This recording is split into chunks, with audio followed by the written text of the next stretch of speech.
Yo, what's up, everybody? Welcome back. We are back with another episode of Simple Songwriting. I am your host, Saint Aria, and we're doing the final song from Statica. So, past 2 weeks, I've covered the title track, Statica, and then last week I did Rejoice, and now we are doing Ashes.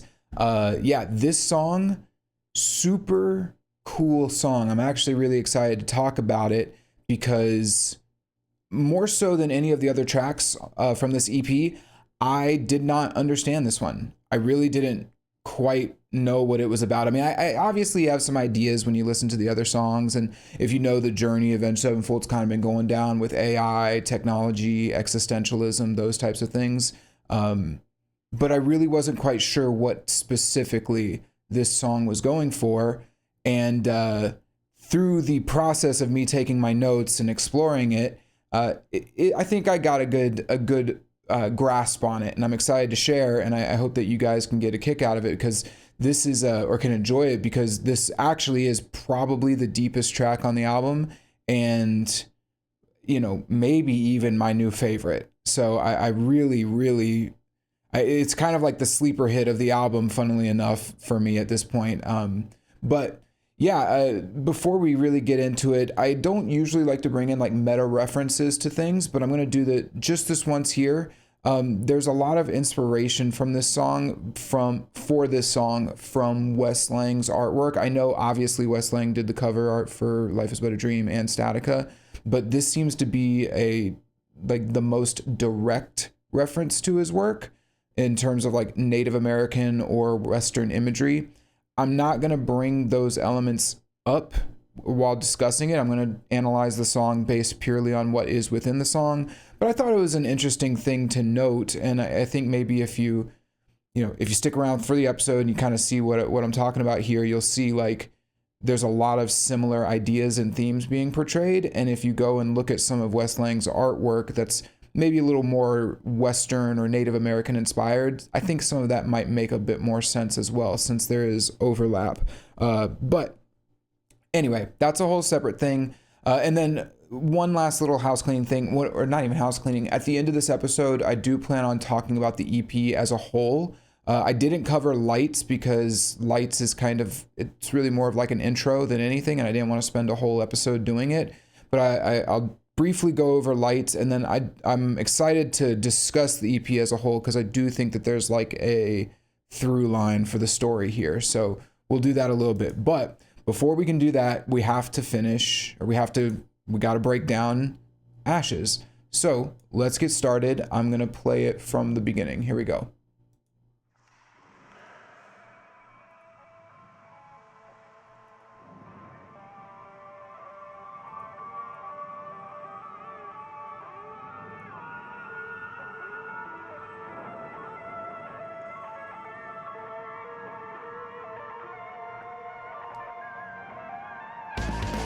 Okay, so before the drums come in or we even look at that, we start off, the very first sound we hear is almost like a knocking sound. It sounds like wood knocking against itself, or two pieces of wood knocking. I'm not sure exactly what it is, but based on the lyrics in the song and what I know about the lyrics later on, I am very much inclined to think that it's like a door either locking or unlocking. Here, let me play that again and pay attention to I'm going to play it in 3, 2, 1.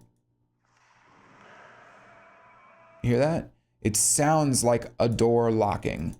That's going to, now it could also, I honestly thought it was maybe footsteps down a hall or like an electric guitar getting plugged in, but thematically, the locking door is the most likely scenario.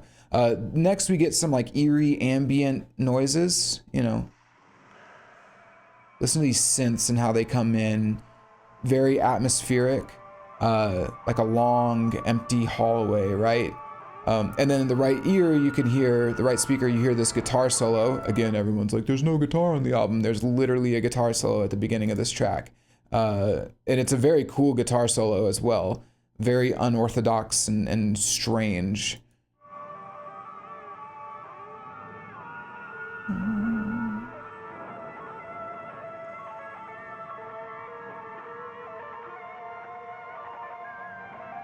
it's almost kind of like I don't know if I've ever even heard the guitar being played like that. I'm not 100% sure what he's even doing. So yeah, again, Sinister Gates, super awesome, my favorite guitarist, and so it's always cool hearing the types of things that he comes up with. But in general, this section is kind of setting up an uneasy, eerie tone for this song. Like there's something a little off and a little strange. But that's all we know at this stage. I like to, again, if you're new to the show, I like to go through chronologically. So that's all we know at this point. Let's just keep going and see where the song takes us. So, oh, hold on, let me back it up just a second.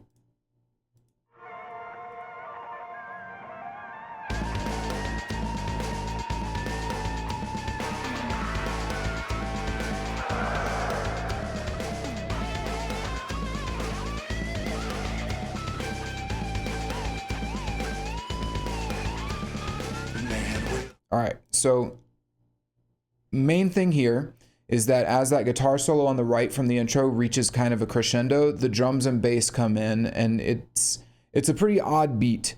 It's 4/4 timing, so unlike Rejoice, which kind of had like a 6/4 type of groove, this is in 4/4, but it's got this odd jumpiness to it.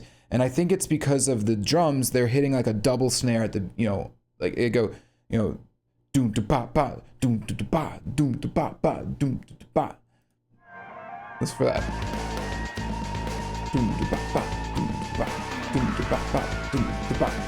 So I think that like double hit at the beginning gives it like a really weird feel. Like it's like a little off, a little jumpy, which is funny because if you put the double hit on the second part, on the second section, like right now on the 2 it's got the double hit, but if you put it on the 4, do to ba do to ba ba do to ba do to ba ba, that's almost got like a Latin groove to it if you do it the other way around. But if you put the double hit on the first part, on the first one, it's got this really odd sound to it. Next thing to note is that we get the bass as well, kind of playing a groove along with the drums. So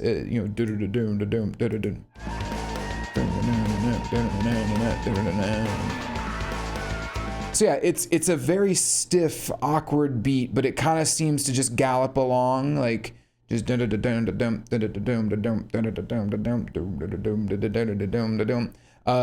then on top of that, with the drums and bass coming in, we get a second guitar that comes in. Now remember, the guitar in the right ear is just kind of soloing this whole time, but then we get a much harsher, more, I would use the phrase boxy tone. It sounds like it's coming through like a really old kind of shitty amp, right? With like a little bit of like reverb, like a boxy reverb on it. In the left ear, right here. Now that voice there, I don't know what he says. If anyone can tell me what he says there, I'd love that, but I couldn't find any lyrics for that. It definitely sounds like a voice saying something here.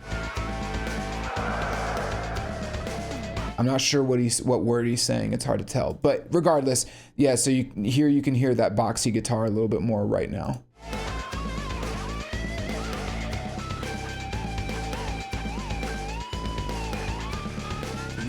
Yeah, so one thing I want to note, because this has been kind of a theme throughout this whole EP, is having these two guitars, two separate guitar parts playing kind of different things, but they embody or encompass two different vibes or two different types of sounds. In this case, you have, I'll talk a little more about it later, but in this song, you have on the right this more ambient, smoother lead tone.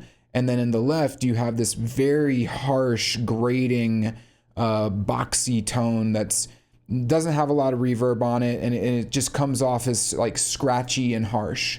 Listen to that again. And then you have that effect, and I want to point that effect out because it becomes really important later on.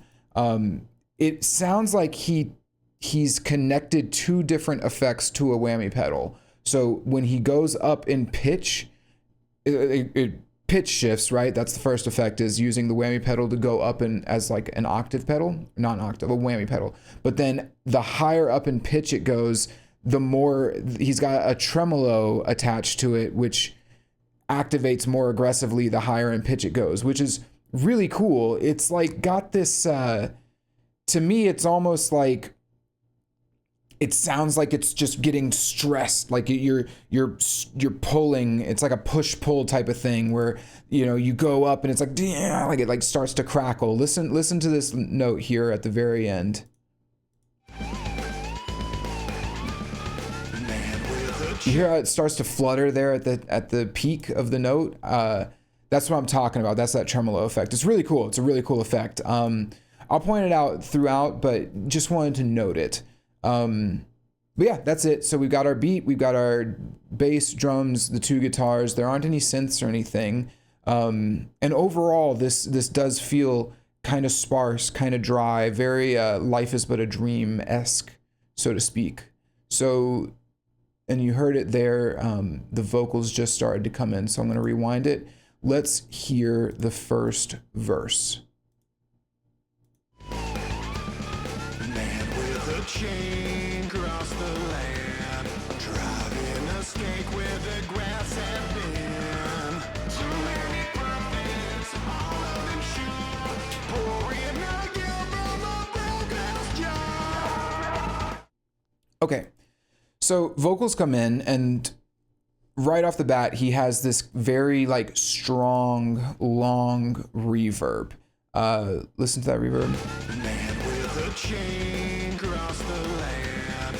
So the way that I take this, and I think this fits with the imagery that they've provided, this sounds like he's singing in a canyon. Like it sounds like it's this long, like he's outside and he's singing in this vast landscape. You know how like when you're singing or when you're in a canyon, you say something and you hear there's maybe a little echo, but it takes a moment for the real echo to hit. It's like it takes so long for your sound to reach the walls of the canyon and then to bounce back to you that there's like, it's a long, big reverb and echo, but it's almost like, sorry, my camera, but it's almost like it just takes a second for it to actually like reverberate back around to you. So there's a delay there. That's kind of what I think. And I think that it fits the lyrics too, which we'll get to in a second. But yeah, that's what's going on with the vocal effect. The melody is pretty normal. It's very smooth, actually. You know, man with a chain across the land. Low pitch. The vibe here is definitely like he's telling a story. Like he's giving like a little history lesson. So you can understand what he's saying pretty clearly. No crazy effects like in Statica. It's fairly easy to understand. Then about halfway through the verse, he switches over to a more aggressive melody, which has that it's got a more aggressive filter on it, and then the guitar is actually following along with him in the left ear. Listen for that.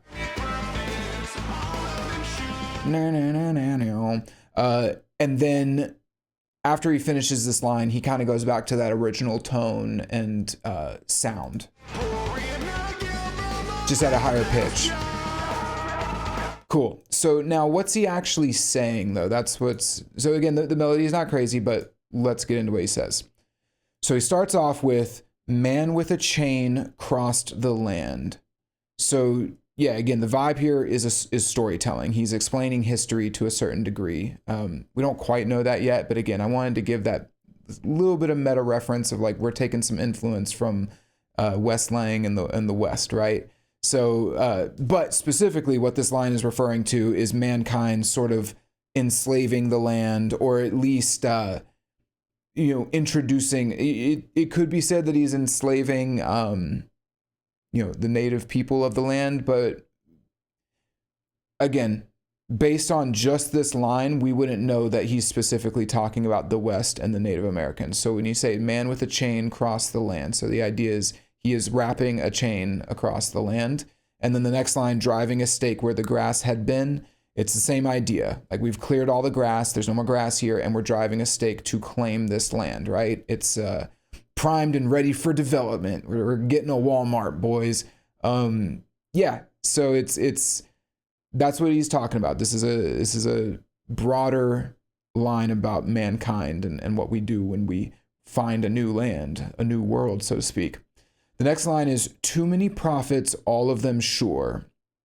So, yeah, again, we're talking, I think it's, I'm just going to say we're talking about the new world here, and everyone, especially at that time, thought that they could like see the future. It's all about opportunity. And you see, if you look at like 1800s, not, sorry, earlier than that, like 1600s, all these little pet ideologies springing up in the early days of the United States, little cults and pseudo-spiritualists, Theosophy, the Quakers, the Puritans, all of that, right? And they all thought, yeah, I've got the answer. I know the real God. Our God is the real God, right? And so they all think that they're going to make it in the new world and it's going to be great.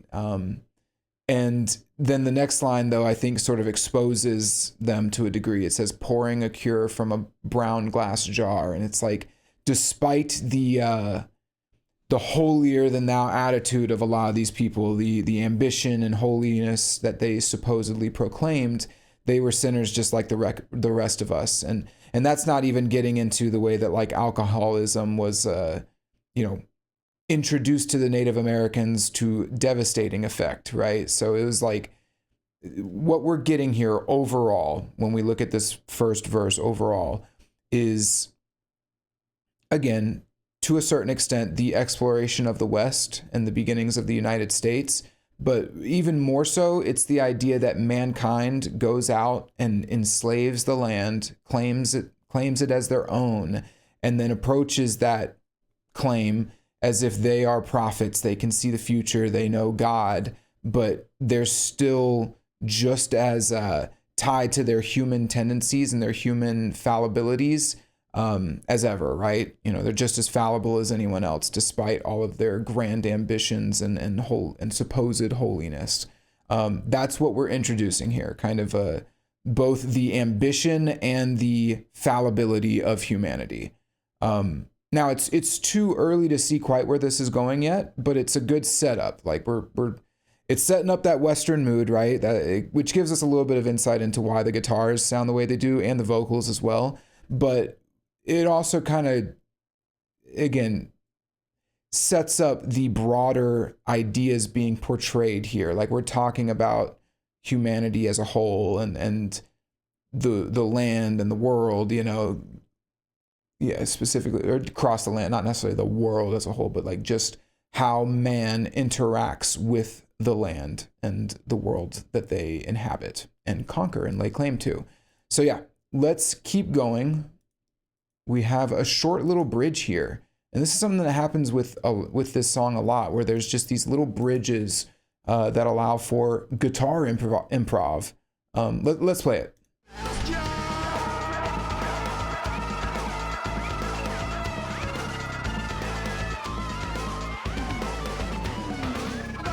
So yeah, they're super wacky little bridge. And this is after he mentions the brown glass jar. The drums and bass remain the same, but the guitars are just seemingly going crazy. So I think this is a better spot to point out that left side guitar and the effect I was talking about, where when he pitch shifts up, it activates the tremolo at the same time. So listen. So he comes back down, and that's when the tremolo effect stops. And then when he goes up, you hear it like it's clipping.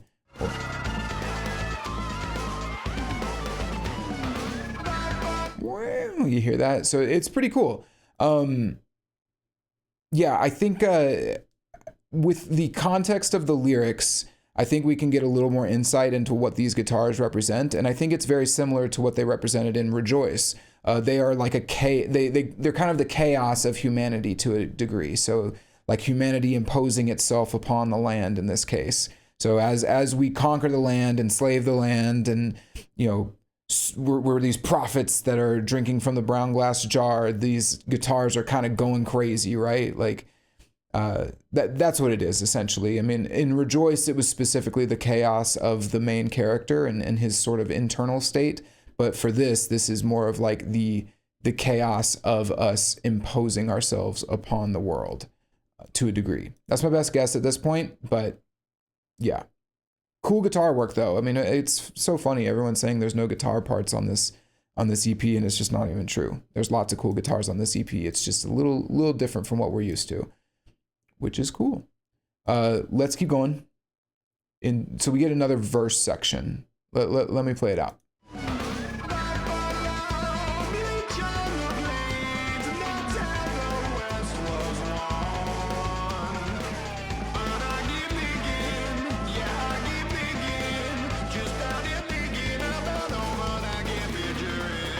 Cool. Okay, so this is a really, really important verse, and I'm excited to talk about it. Let's go through the music real quick. So he goes into a different melody, right? Like buffalo bleach on the plains. That's not the right notes, but whatever. I'm not a singer. He has a little bit more reverb here, mainly because he's singing kind of these bigger, longer notes, but not by much. It's a similar tone to the first verse, maybe just a little bit more filtered. One thing that I do think is interesting is that the guitar on the right follows along with him this time. So in the prior verse, the left guitar, which is a little more harsh, follows. In this verse, the guitar on the right follows. For just a few lines, let's listen.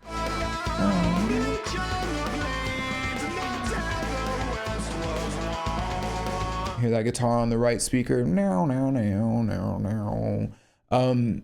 I don't know if there's a particular like thematic reason for this, why they'd have, one guitar follow for one line and the other for the other. You could say that maybe the idea of humanity imposing themselves, like the prophets, too many prophets, all of them sure.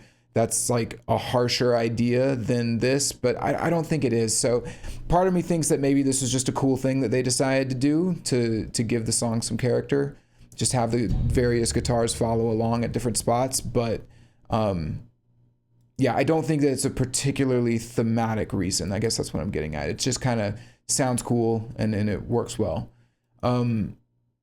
Melodically, it's a slow melody, but he does speed up at the end, and I think it's mainly to accentuate the thought that he's having at the end of this verse. And with that, let's talk about these lyrics, because I think this is where we start to really get into the meat and bones of what this song's about. So he says, buffalo bleach on the plains, that's how the West was won. So starting with the buffalo bleach, that it's obviously referencing the extinction of the buffalo. Again, mankind's brutal interference in the land and in nature. But I think that the term bleach, what's interesting is it could mean two things. One, you could obviously refer to it being like the white man, buffalo bleach being the white man. But you could also say it's like I looked it up because I was curious if it was a phrase, like what does buffalo bleach mean? I obviously knew like it referenced extinction, but I'm glad I looked it up because it's like buffalo bleach actually kind of refers to the bones of the buffalo left out in the plains that would get bleached by the sun because they were just left there. So it's pretty harsh imagery, very harsh imagery that we have here. He then says that's how the West was won. So yeah, I mean, this is I mentioned earlier, maybe in the first part of the verse, we didn't know it was the West, but this clearly establishes, yes, we are talking about the Wild West, the New World, the early United States. And we basically won the West via conquest, manipulation, alcoholism, war, and extinction.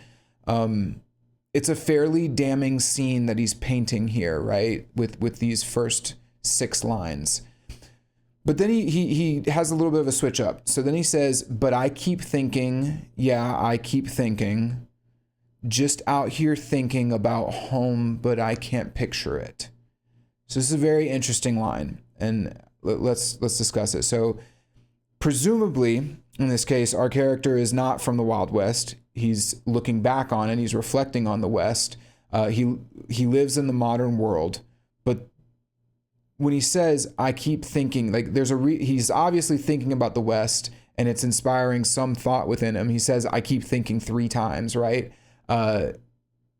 He is imagining a state of humanity that he is so disconnected from, in his modernized world that he actually can't even picture it. He can't even imagine it.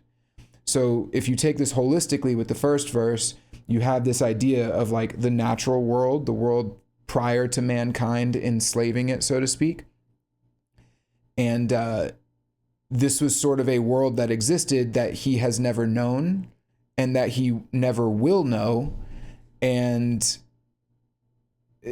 maybe that's a bit of a... I guess what we're saying is like our character is now having a little bit of a conflict. He's used this short history lesson of the West to describe the way that mankind invades and changes the land. And now he can't even relate to the way the world was prior to modernization, prior to, colonization, development, and modernization. I want to note here, like, and this is really our conflict, right? This is our character who feels disconnected from the world. He dreams of this home that he's never known and maybe never even will know. And I don't want to get ahead of myself. We're only in the second verse, right? Or first verse still. But I do think that this is a very interesting, kind of brilliant continuation from Statica and Rejoice, right? So you have Statica being about a character who slowly succumbs to technology and stagnation. Rejoice being about a character who manages to escape out of that like stagnation and technology and sort of like, get out to a degree. And and now we get a character who's maybe outside of the technology, but wondering if he could ever fully disconnect from it. And he's sort of reflecting on like the entire origins of mankind and how we even got to the point that we're at, to where he can't even seem to disconnect it to it, or he doesn't even understand what it means. He can't envision what it would be like to be disconnected from the technology, right? I keep thinking about home, but I can't picture it. It's a very interesting through line for the whole EP about like how we exist in the modern world, and we kind of can't escape it even if we want to, right? So yeah, I'm going to talk more holistically about the EP, but I think it's just, we are already off to a very interesting start as far as this goes. So let's play the next section, which is the pre-chorus. If I could get it.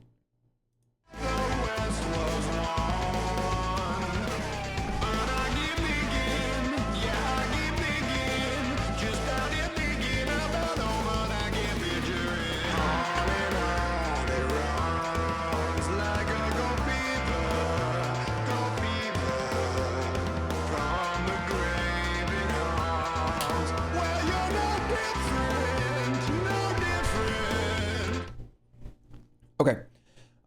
Sorry if y'all see me like touching the camera and stuff. It's because I don't know why it's been doing this flickering light thing. Anyway, so we get this pre-chorus. So right after he says, I keep thinking about home, but just can't picture it. We go into, well, really what we get is our first actual chord progression in the song. At this stage, I mean, technically there's been a chord progression, but what we've really had is just this motif that repeats over and over again. And now we actually get, changing chord progressions with every measure, right?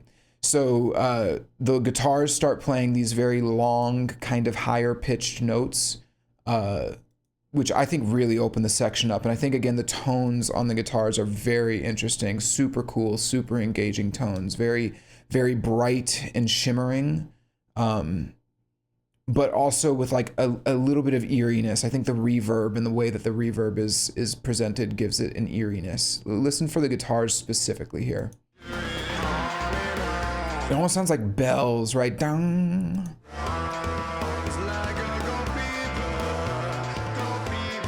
And you get that bass line too, which brings me to the bass, right?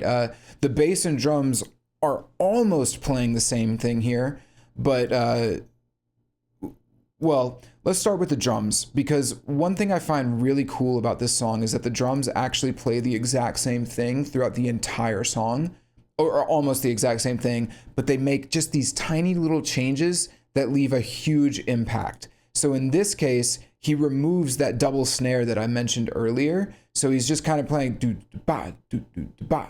Listen for it.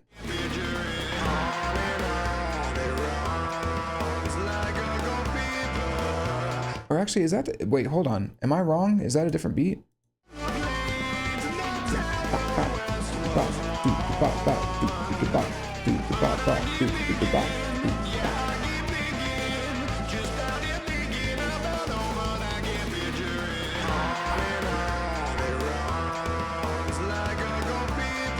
I don't even know. I'm not a drummer, to be fair. But I should know this. Hold on. Sorry. I missed this. I thought the drum beat was the same. 2, 3, 4. 1, 2, 3, 4. 1, 2, 3, 4. 1, 2, 3, 4. He's hitting the snare on like the and. That's very weird. Okay, sorry. I totally missed that. Never mind. This is a completely different drum beat, but it's still pretty cool, and it opens this section up quite a lot. So yeah, my bad. This is a big song, and this is a big song lyrically, and so I focused a lot on like the lyrics and the story, and I just missed that little drum change. Regardless, I mean, Brooks is incredible. Pay attention to the drums all throughout this song; they're great. But to get to the bass guitar, the bass actually follows along with the chord progression while still playing the same general rhythmic idea. So here, let's back it up, and we'll listen to the bass.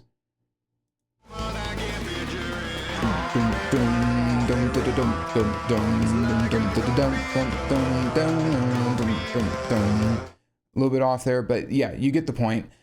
Similarly, M Shadows is singing like these longer, more pleasant notes, but he ends with a much more distorted tone, a little bit harsher. Listen for it right here. Right here.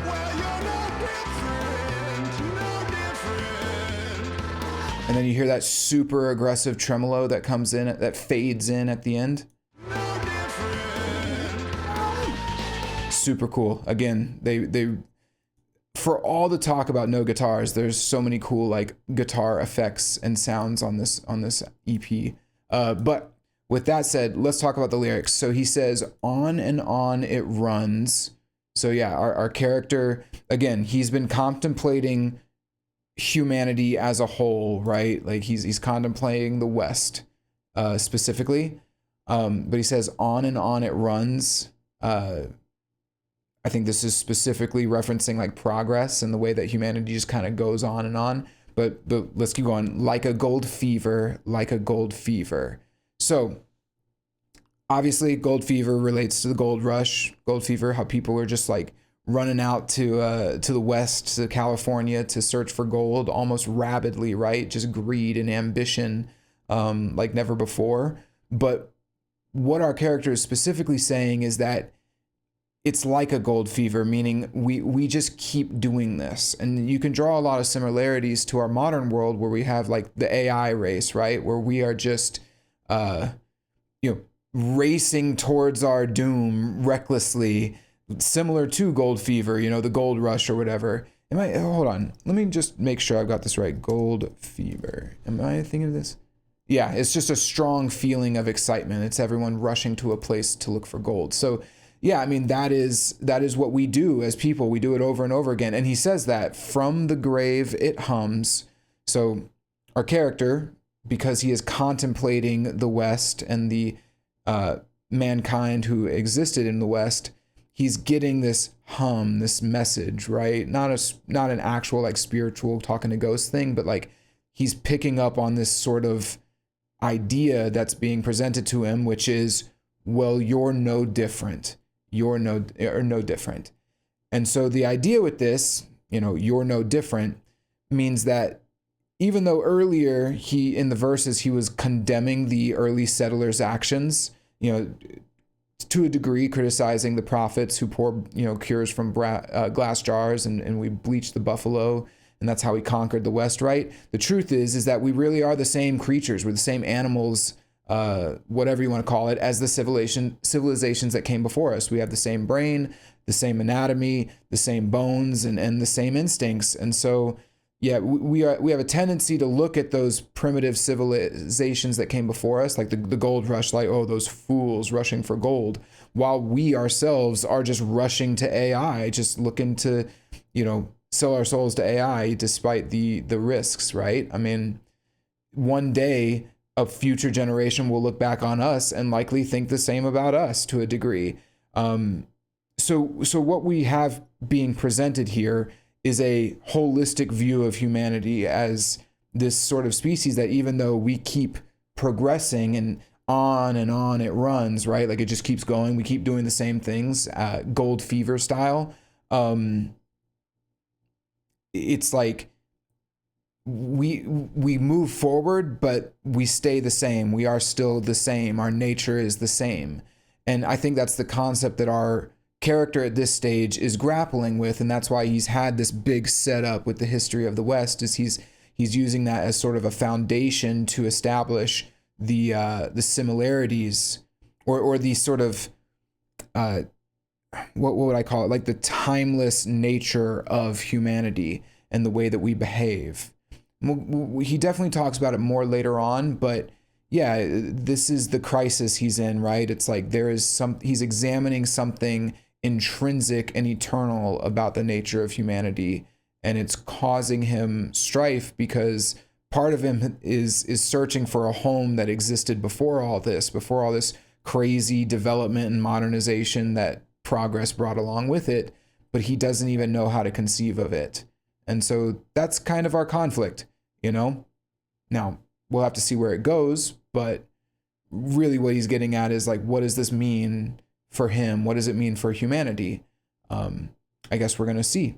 So we get into the next section, which is the chorus. So yeah, let's let that play out. Sorry.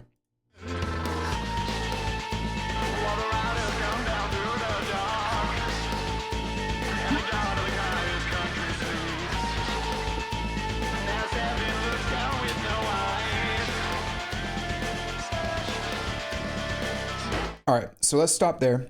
So the chorus, first thing, the chorus kind of goes back to that original verse drum beat with the double snare hit at the beginning. The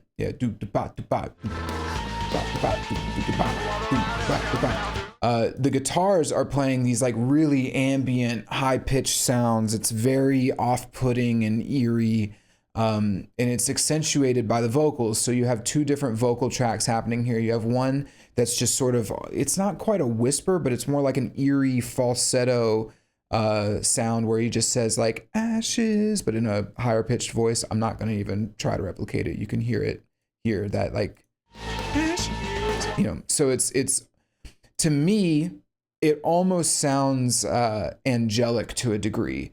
I know we typically associate angelic with being like pleasant and you know, harmonious, but in this case, it actually comes off as a little eerie and indifferent to a degree, which is very important thematically, right? But then you get the second voice, which is kind of that similar voice we've had before, that storytelling voice, which is just, it's saying more of the lyrical notes, right? And it's almost singing with a little twang too. Again, this song, it's not necessarily a Western, but it absolutely is inspired by the West because it is quite literally discussing the West. So there's all these like little hints of Western sounds, like the twang in the voice, the sort of boxy sound of the guitar, the like weird little galloping beat of the drums, and the way it just kind of goes on and on and on, which again, he literally says on and on it runs like a gold fever. I think that's what this repetitive beat is meant to portray. Very similar to Rejoice, but Rejoice was more about stagnation. This is more about like the continual, it's like a dichotomy, right? Of humanity keeps progressing, and the fact that they just keep progressing is what stays the same about them. It's like a weird sort of static thing that we just keep moving forward and without any care about what we've done or what's happened behind us, right? Let's not get into that. Let's talk about the chorus vocals real quick. So he says, I'm not going to discuss the word ashes yet. Let's just talk about the other lyrics. So he says, well, the riders come down through the dark. So I think there's a parallel meaning here. First off, you have a direct reference to like the Wild West, you know, riders coming in. It could be, you know, like horse riders descending upon natives in the dark, right? Or not even natives, just any enemy that they might have. It's sort of a like a dark tactic, right? To, you know, initiate an attack when the enemy least expects it, right? Sneaky bastard type shit, but remember though, I think our character in this case is using the West and drawing parallels with the modern day. And so I think this could be metaphorical with like modern day where harmful forces descend on us in the dark when we least expect it, right? And this is kind of how, well, you could say this about a lot of things. I'm not going to get super into it, but just use your imagination, right? There's a lot of forces at play in our modern world that are vying for our attention, vying for our livelihoods and our souls, basically, and asking us to, make a lot of sacrifice, basically intruding on us and don't have our well-being in mind without us even being aware of it. That's what I'm saying. So then he says, and the God of the highest country sleeps. So what's interesting about this, to me, it's kind of similar to that line about the prophets who are so sure of themselves, right? Well, in this case, when the riders are descending upon the land, the gods, or God in this case, is a bit indifferent. It's just not present. He's sleeping, right? There is no God here. So you could interpret this a few ways. You could say that maybe the settlers' interpretations of God were false or incorrect. You could say from a modern lens that we live in a godless time now, or at least to a certain degree, like technology, AI, and our culture have almost replaced God in our lives, or even just a basic morality, right? So the God of our highest country sleeps. There's no morality anymore. And you could view this as sort of the main character of this song's view of God, which is he's sleeping, he doesn't exist, or he's not present in the land or in our lives or in humanity's existence, essentially. It's not operating. God is not interfering or taking action within humanity, which is not good, right? It's not a good idea. And that kind of leads into the next line, which I think explains a little more. He says, now as heaven looks down with no eyes. It's an interesting line, right? So when you think about like looking down, obviously you think looking down with your eyes, but the phrase to look down on someone is a metaphor for like to view them as kind of not worthy of your time, something that's beneath you, right? Like if I look down on, say, Ivan Moody as a lyricist, because I think he's a pretty poor lyricist, it doesn't mean that I'm actually looking down on him, though I think I might be taller than him. Doesn't matter. But what I mean is, metaphorically speaking, I don't think that his lyrics are very good, and I look at them with a dismissive attitude. That is the way that God is looking at humanity as a whole, right? There is an indifference there and a dismissal, and it could be either because of our atrocious actions or a general indifference from heaven, or it could just be that heaven doesn't exist, God doesn't exist. Regardless, the point is that we're on our own. There's no God in these lands, and the riders are coming down and descending upon us in the dark, right? Which brings us to the last line, which has been repeated multiple times, and the title of the song, Ashes, Ashes. Now I want to play real quick the way that he says this, because I think it's super cool. It's very eerie. It's both, I think it captures a few things. It's like ethereal, it's eerie, but there's like a little bit of sadness to it too. Right here. Ashes, ashes. So what does ashes mean? What are we referring to? So I think that there's a few different ways to look at it. First, there's obviously, he's referring to God in heaven. There's Ash Wednesday, right? So Ash Wednesday is a big staple in Christianity, and the ashes in Ash Wednesday symbolize the temporal nature of mortal life, right? Like it's a reminder of, your temporary existence in the material world, right? So that's the clear symbolism, but it could also relate to, like he said earlier, the riders coming down in the dark. It could refer to like the burning and pillaging of your enemies, and maybe even the burning and pillaging of humanity itself, right? Like us committing war and atrocities against each other. I think broadly speaking, I think our character, who is thinking about kind of the nature of humanity, is viewing ashes as the inevitable conclusion of humanity in the face of an indifferent God or a non-existent God, right? Remember, he's saying that like as heaven looks down with no eyes, ashes. And so, yeah, it's this idea that there's no God. We're just going to destroy ourselves. We're going to burn ourselves to the ground. We are a temporary thing in this world, and that is our ultimate fate.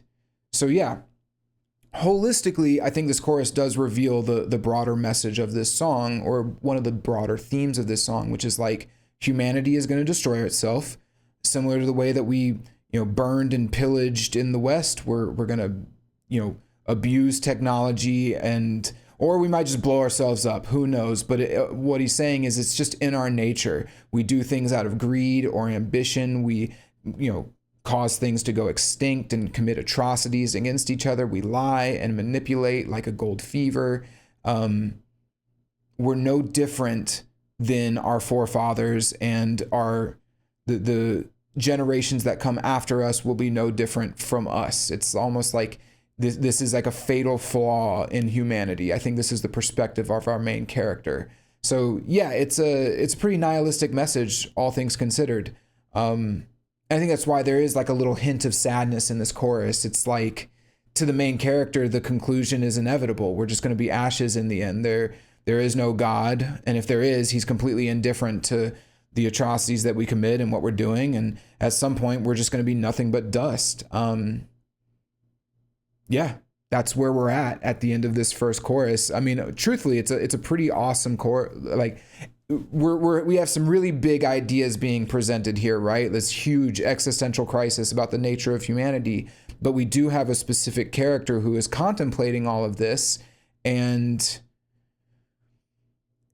I think that it is what's presenting him the existential crisis. Like, is there something, like, what does he do with this information or this revelation that he's had about humanity by making the comparisons between the West and the individuals involved in the gold rush and the modern day and the people who are doing the same thing with technology and AI. So that's kind of our through line right now, and that's where we're at in the story. But yeah, it's a cool song, cool stuff so far. A lot going on. Like I said, these lyrics, these are the types of lyrics where you really have to dig in. I had to like sit and think with a lot of these lyrics. Honestly, they're pretty heavy. Anyway, so that chorus ends and we get, we're not even done. We got post-chorus. Sorry. I actually thought we were going back to the second verse. So I was kind of prepping for that, but I forgot about the post-chorus. So let me let that play out real quick. Hold on, I just want to make sure I got the right time spot. Okay, I'm gonna let that play.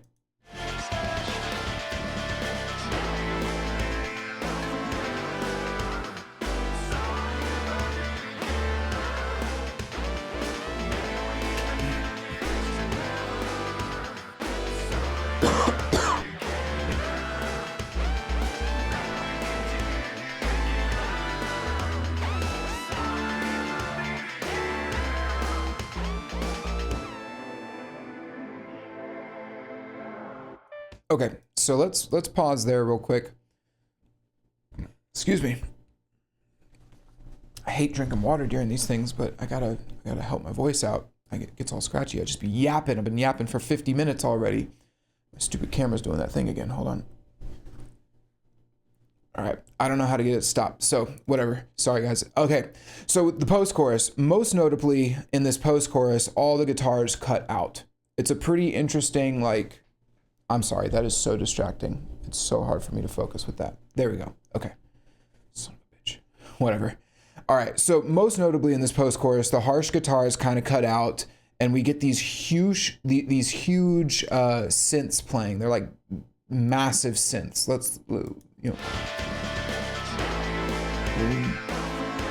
I think the most notable thing is that they're very full sounding. they've got that low mid range that's kind of been missing for most of the song up to this point. I really, and it gives it like a fullness that we haven't heard.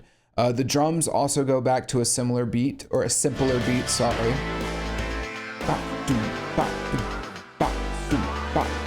So it allows this section to actually have a little bit of air, or room to breathe, a little bit of air. And it gives it a nice little groove, so we can really settle into a groove here, especially after that awkward groove that we've had for so long. I think the reason for it is that, you know, this recounting that he's been going through, it's been something that's weighed on him, and it's offsetting to him, or like off-putting for him to think about like the nature of humanity in this way. Whereas I think this section here, if we'll get into the lyrics in a second, but I do think that it's meant to be a more mentally pleasing thing for him, this kind of releasing himself from the crisis, or it gives him a little bit of peace from this reprieve. That's the word I was looking for. Sorry. Sometimes when you just talk and it's hard to find the right word, but I think that this section is a little bit of a reprieve from the existential crisis that he's going through about the nature of humanity. With that said, he is singing like a lower pitched melody, a little bit of processing and auto tune, but so that he meshes with the synths a little bit better. But yeah, anyway. The last thing I wanted to note about this section before we get into the lyrics is that he repeats it 3 times, which I think is interesting as opposed to the more typical like 2 and 4. So there's 6 lines. I don't have the fucking lyrics up. Here we go. Yeah, so he does "May we live forever, sorry if I didn't care." He says that "sorry if I didn't care" 3 times instead of the more normal like 2 or 4. I don't know. My idea behind this is that maybe it's supposed to represent something of an incomplete thought. Like he hasn't quite figured out where this goes, but I don't know. I'm not sure about that. Anyway, with all that said, let's get into the lyrics. Let's break them down. So he says, "May we live forever." I think this, so what we have here is this sort of idea of like, he's saying a line that references like a fate, essentially. Like he's giving these different outcomes for, I think, humanity as a whole, or maybe just death in general, like how he may die in one way or another, right? But essentially these are fates, and he's saying, sorry if I didn't care about the fate, right? So let's go through them. "May we live forever" is, I think, a reference to like eternal life in heaven. But there could also be this sort of like humanity just kind of going on forever. I don't know. I think that the "live forever" is a direct reference to biblical language about like living in eternity with God. But he says he doesn't care. So what? If I die and I get to go on, you know, I live forever with a soul or with God or whatever, I don't care. And then he says, "May we vanish to never." Sorry if I didn't care. It's like, so what if humanity goes extinct? So what if we die and there's no afterlife? I don't care about that either. And then he says, "May we continue together." I think that this could imply like the continued existence of the human race. Or you could take it from a more personal angle of like, he doesn't mention this anywhere else, but I think the idea of like, "may we continue together" has a personal, interpersonal aspect. Like maybe he's talking about a relationship or a friendship or something in his personal life. And it's like, may we, you know, I don't know. Regardless, what he's saying is like, whether we all just live forever, whether we disappear and vanish to never, or whether we just continue on together, like happy and everything is great, he doesn't care about the fate either way.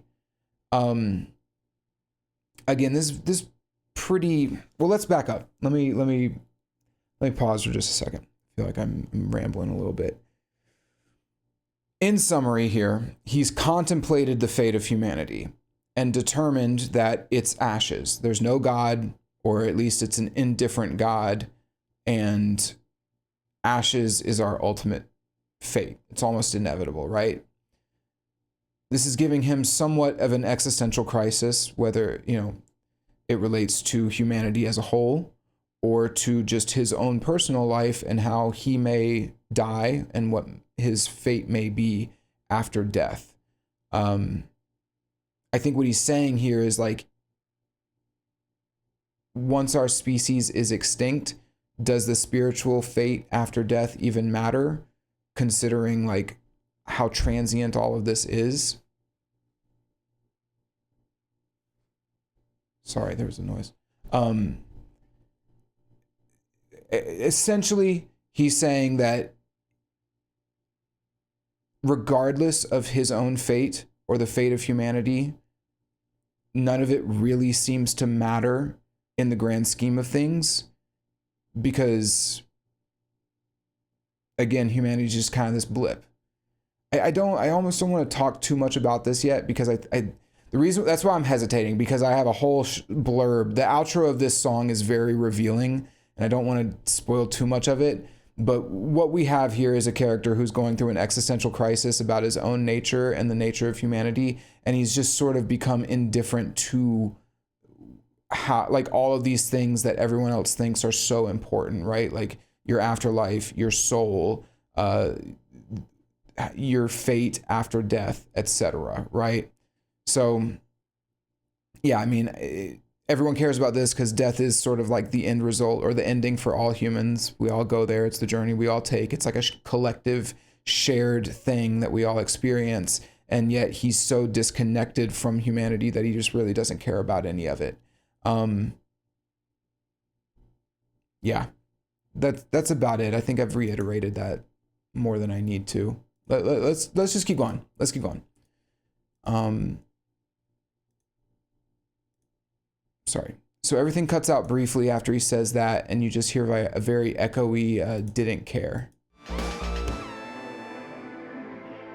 Hear that didn't care. And then we get another instrumental bridge.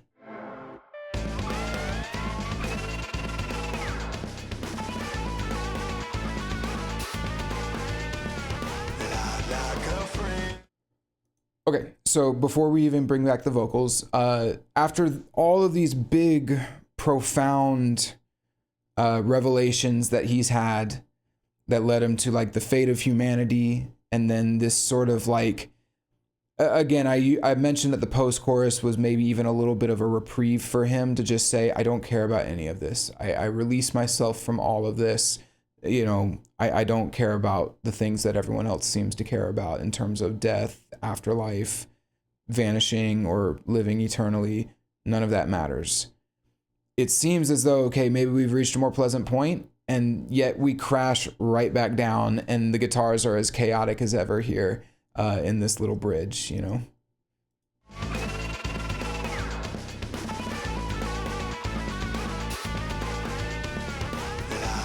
Yeah.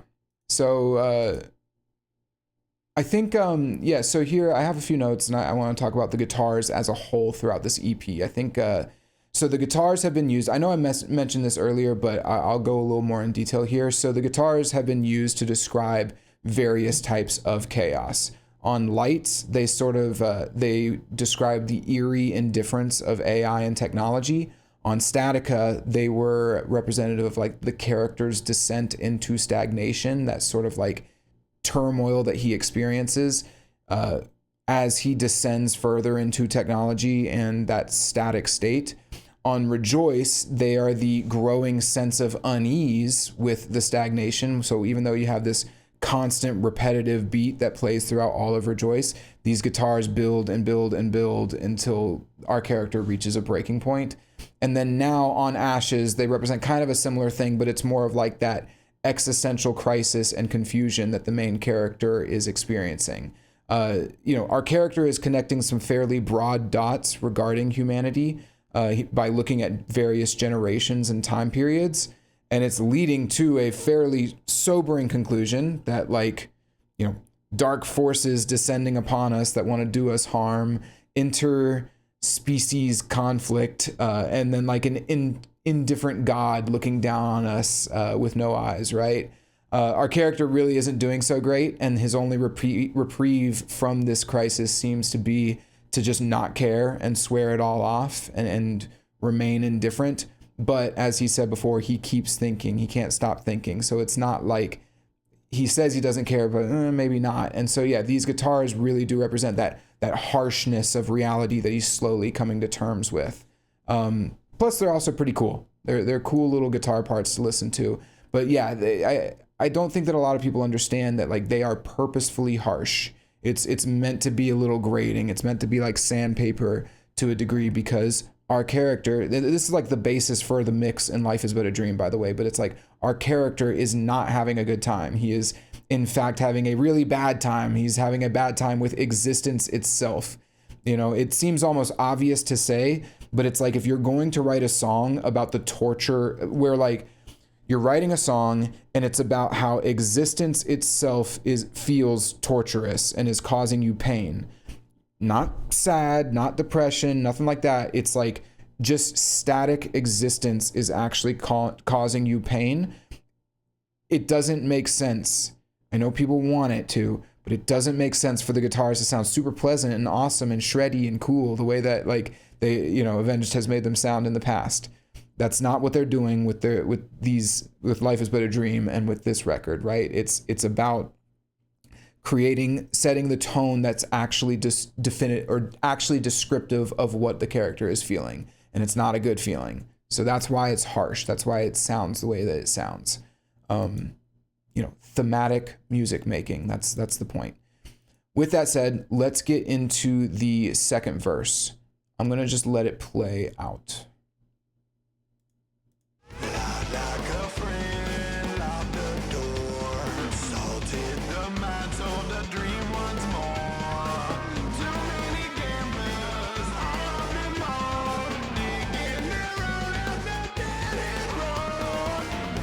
Okay, give me 1 second. Okay, so with this second verse, the music is essentially the same. What is going on? Hold on. Sorry.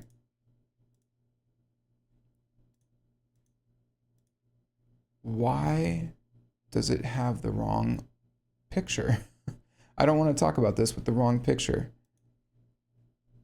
Oh my God. Hold up. I'm sorry, y'all. I feel like I'm going through all these like technical difficulties today. What are you doing? There we go. Okay. We got the album art back. All my little tools are breaking. Okay. We're back.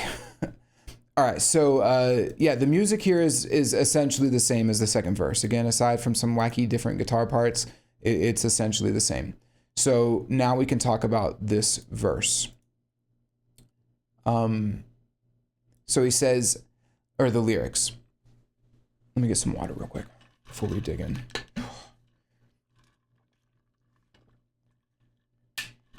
All right, so he says, lied like a friend, locked the door. So in this case, the idea here is that it's not like friends lie to you. It's that this person pretended to be a friend and lied to you as a form of like betrayal, right? Like they tricked you into thinking that they're your friend. And then this door, this is actually a very important line to understanding this song, locked the door. So understanding what the door is about is imperative to understanding this song. I swear, man, my fucking camera. I'm just turning the lights off. I'm just fucking turning them down. Everything is going wrong that could go wrong on this fucking show right now. Jesus. Just trying to get through it. Okay. Lied like a friend, locked the door. The locked door is a super important concept to understand with this song, right? So the idea here being that humanity lied to itself. We tricked ourselves, right? We were fooled. And this door is essentially it is a state of humanity that we have either kept ourselves from achieving or locked ourselves out of. So it's either like forward thinking, as in we are in this cycle where we've locked the door to actually moving past this cycle that we're in of progress, essentially, you know, on and on like a gold fever, or it's we've locked the door behind us where our progress has continued to move forward so much that we can't even go back to what we had before. I think that's actually the more compelling explanation, but this is going to be very important, this idea of the door being a metaphor for like trying to go back to the past. This is the home that he says that he dreams of, but that he can't quite picture, that he mentioned in the first verse, right? He then says, salted the mine, sold a dream once more. Life is but a dream. No. So yeah, basically I had to look this up. I was like, what the hell does salted the mine mean? I don't know minor technology or minor terminology, right? So what it means is to plant fake evidence or plant like fake value. So if you think of a mine, you know, you're mining in the mine and you're looking for shiny objects like silver and diamonds and whatever. If you put a whole bunch of salt in the mine, what you basically do is you make it almost impossible to find anything worthwhile within the mine. So you render it worthless, right? So when we say, okay, we salted the mine, and again, think about it, right? Like the mine is covered in this worthless salt. It's easy to acquire. And yet everyone will go in there thinking, oh, we found, you know, diamonds. And it's like, no, you found salt. It's nothing. So what this means is that metaphorically, humanity is clamoring for something worthless. We've all been sold a dream of value, and it's not real. We think we've struck payload, but we have not. And again, you can take this from the Wild West angle of like people who thought that they were going to go and make their fortune in the gold rush, or you could take it in today's world where we've been sold a lie regarding technology, AI, etc. And in reality, it's all worthless and meaningless, and yet we clamor for it. And that's kind of the next line, too many gamblers, all of them owed. This is a very cool line because usually when you think of a gambler, you think that they're the ones who owe things. But in this case, it's blurring that line a little bit. And so in this case, like the gambler is willing to risk hell or high water to go for the salted mine, the worthless mine. But and it's because they believe they're owed something. They believe, oh, I deserve this. I deserve the riches and the glory, and I deserve the power. But you know, they all think they're owed something, but they're gambling with their souls and their lives, you know, trying, you know, for something worthless essentially. And that kind of gets the last line. The last line puts a cap on this whole idea, which is they're digging their own on the dead end road. So again, using the gold rush tech terminology of like they're digging for diamonds, they're digging for gold. But what they really end up doing is just digging their own graves because they're at a dead end road and they don't even know it. They're almost tripping over themselves to be the first to die for something worthless. Truthfully, I think that these are like astounding lyrics. I was particularly blown away by this verse. The way that he can both evoke the gold rush essentially, but use it as a metaphor for how man behaves today with technology, and then allow it to give insight, but then also give insight into human nature. I think it's brilliant. I mean, these lyrics are awesome. This is like exactly what you want to see from good lyrics.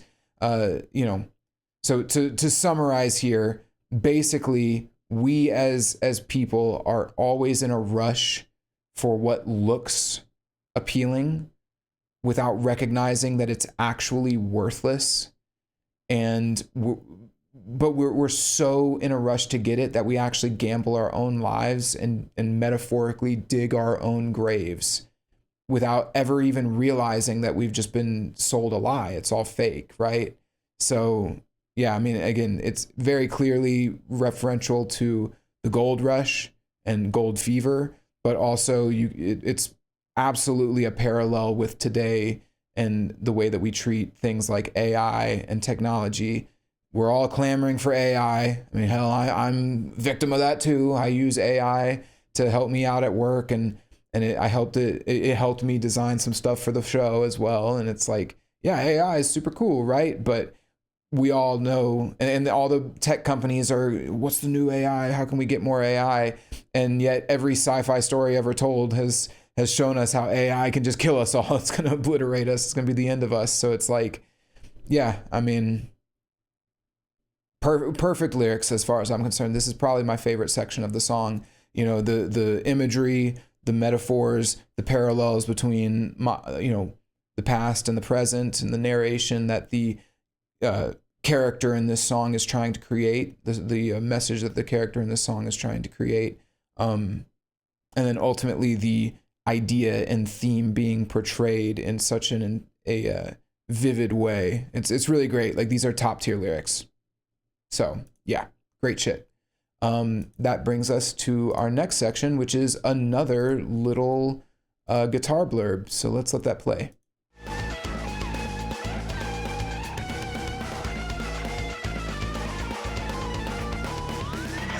Cool. Yeah, nothing much to say about that. Just some little guitar doodles. But I think that it is worth noting, like, these little guitar things kind of are meant to accentuate the more brutal or more harsher points that he makes in the verses. So in this case, I mean, he just made a fairly dismal point, right? Humanity just rushes to its own demise, thinking that they found something valuable, when in reality it was worthless the entire time. And it's like, what a silly endeavor that we partake in. You know, it's dark, but I think that's what these guitars are trying to emphasize. It's like, what are we doing? You know, it's like a clown show, except we're all dying in the process. How crazy is that, right? Okay, I'm gonna do something I've never done on an episode, which is take a bathroom break. I'm so sorry, y'all. I'll be super quick, but I gotta go, and I still have at least like another 40 minutes to go. So give me one second.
All right, sorry about that, guys. I really am. I try not to do that, but holy cow, I was about to piss my pants.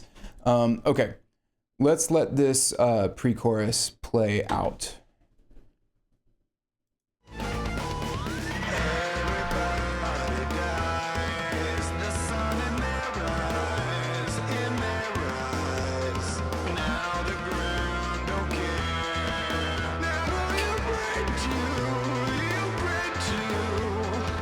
Okay, cool. So with this pre-chorus, the music is exactly the same as the first pre-chorus, so we can just kind of skip over that and go straight to the goods, right? The lyrics. So he says, "Everybody dies." So remember, our character has already kind of come to terms with this and is fairly indifferent to it. He's just kind of nonchalantly stating, like, yeah, we all die. But then he makes a point: the sun in their eyes, in their eyes. So this is a pretty cool line, because the sun can be a metaphor for many things. It could be God, meaning like they look to God for answers. Unfortunately, within the context of this song, the God in this song is indifferent or potentially even non-existent. The next thing it could be is it's symbolic for greed or ambition, meaning like they have all of these aspirations for glory in their eyes. The gold shines in their eyes, a little glimmer in their eyes, right? But one of the things that's very important to note is that the sun in your eyes means you're blinded, right? So these people have all these hopes and aspirations and maybe even praying to their indifferent God or whatever, but they're blind. They don't know what they're doing. They don't see the forest for the trees, so to speak, right? So then he says, "Now the ground don't care. not who you prayed to. So yeah, I mean, despite these aspirations and desires, and barbarism, and even like the, hopefulness of a potential God looking up to, or that they can look up to, ultimately the ground does not give a shit. You will die, and that's that. You're done. And that is a pretty dark moment. Our character is basically doubling down here. He's basically saying, like, ultimately you all die, and none of this mattered in the end. Your desires for gold or riches or power, the God that you prayed to, whatever it is, your aspirations, nothing mattered. It's a fucking brutal message, honestly. Very brutal, very nihilistic. I want to make 2 points here. One, I think Avenged has always had a little bit of an interesting relationship with religion and God. Obviously, their band name comes from the Bible, and they've discussed God on many, many songs and many topics. I don't necessarily think that they're anti-religious. And in fact, I'm pretty sure a few of them actually are Christian, or at least believe in God to some extent. I think that the idea that they're conveying here is the fallibility of humanity. And I think that's why in the first verse they set up the prophets, right? Like, so too many prophets, all of them sure. And I think that that's explaining that, like, you had all of these figures who believed that they had the right God, and the Quakers and the Puritans and whoever, they all have these different gods that they pray to. And it's like, for all of this silliness, I say silliness, it's almost like it undersells how crazy people can be sometimes, right? And the point that he's emphasizing here is basically like, we get so wrapped up in all of this shit, in the gold rush, in the AI rush, in our various gods and technology and all of that, that we kind of just forget that, like, yeah, the ground doesn't care. You're just gonna be dust at some point, And I want to, so yeah, I just wanted to make a note. I don't think that they're necessarily being like super anti-religious here. I think it's more portraying the perspective of existentialism and absurdism. That idea of like an absurd God looking down on us, right? Like, I'll talk more about the absurdism in a bit, but that's all I'm saying. I don't get the sense that it's particularly anti-religious. I think that it's more of like realist, essentially. Next, though, the next point I wanted to make is that a big idea in this song has been his desire, our character's desire, to reconnect with home, so to speak, which he isn't able to picture. I think to some extent, as we saw with the post-chorus, this idea of like the indifference of the earth, of the ground, of the land, actually brings him a little bit of comfort. There's something that's everlasting about it that he doesn't quite get with humanity, which seems to constantly change and progress. And he doesn't necessarily seem to think that that's a good thing, our character. So yeah, I think that there's something that he actually finds comforting about that, which kind of accentuates his detachment from humanity as well, because he is absolutely detached from humanity. He feels very disconnected and almost trapped by his own humanity, right? And that's the existential conflict that we have. Either way, however you want to interpret these lyrics, I think they're really good lyrics. But however you want to interpret them, they are accentuated by a killer guitar solo. Let's let it play.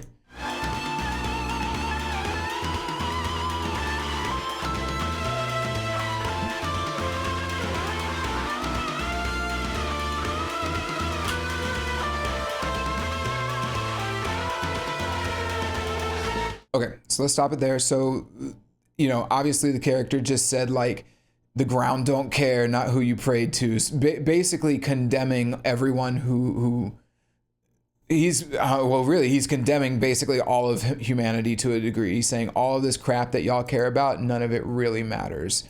And so you get this guitar solo and it comes in real hot and heavy, really accentuating the harshness and brutal reality of that point.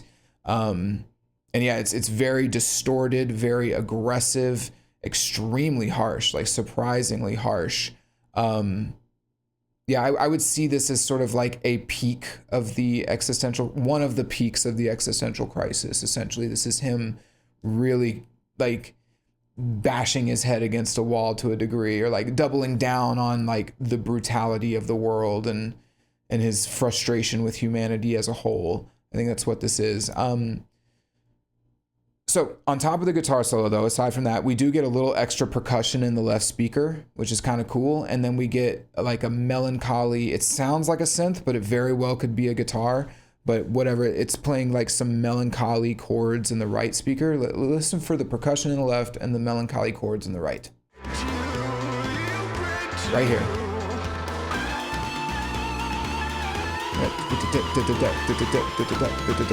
On the left, and listen to the chords. Very cool. Yeah, I think it might be a guitar, but it's just hard to tell. With the solo though, one thing that I think is interesting is that it starts off hard and heavy, right? But then it goes into this actually like kind of somewhat sad melody about right here.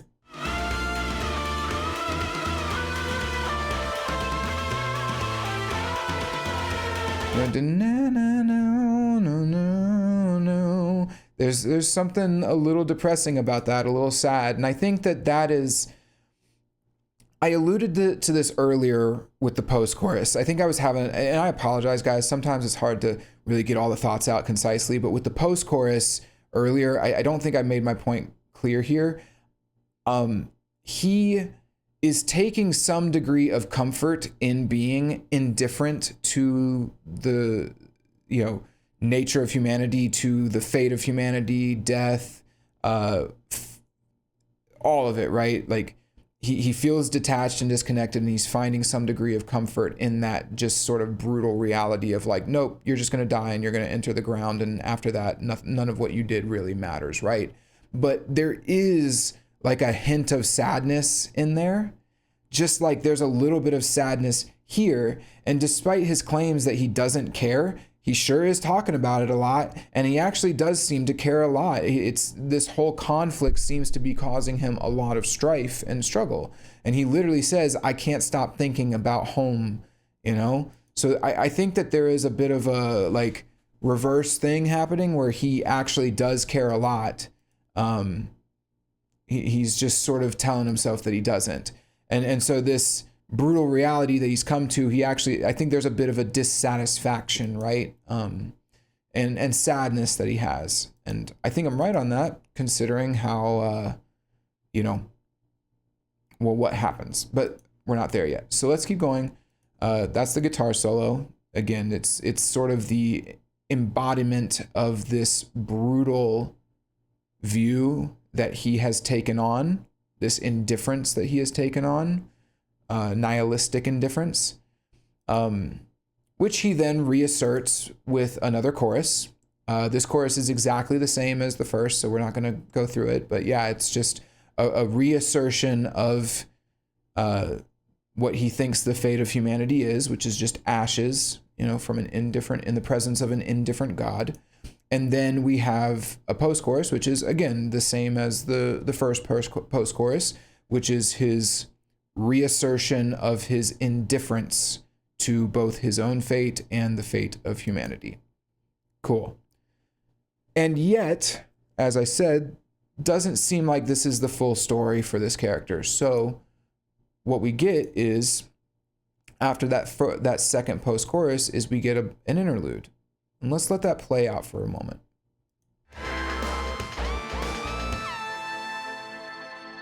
Actually, I'm going to play this post-chorus. I want you to listen to the post-chorus going into this. I think it's kind of an impactful thing.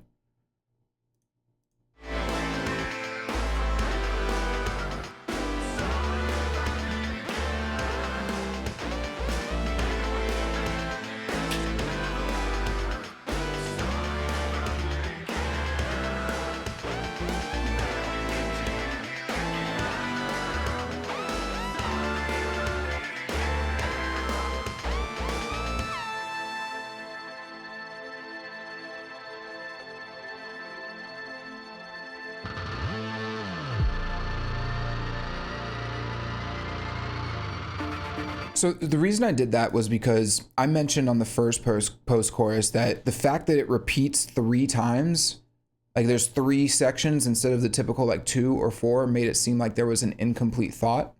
Like he hadn't quite finished that thought. He stopped a little soon.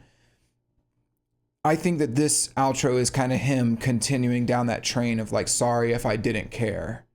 And I think we'll see it with the lyrics that come in. The first one is like, what's the use anymore, right? So it's this attitude of like, I don't care. None of this even matters. I think this whole section that happens afterwards is the continuation of that idea. Now, what actually happens here is everything cuts out except for like these ambient synths, right?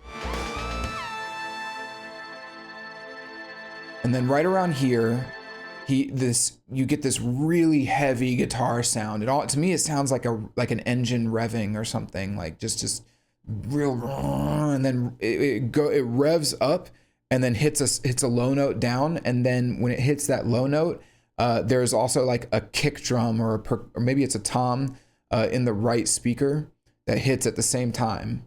So listen for that here. Hear that?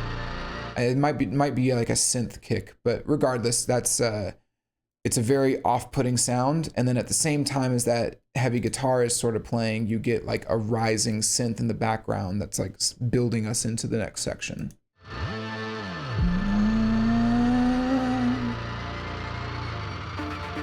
And then we get these extra synths.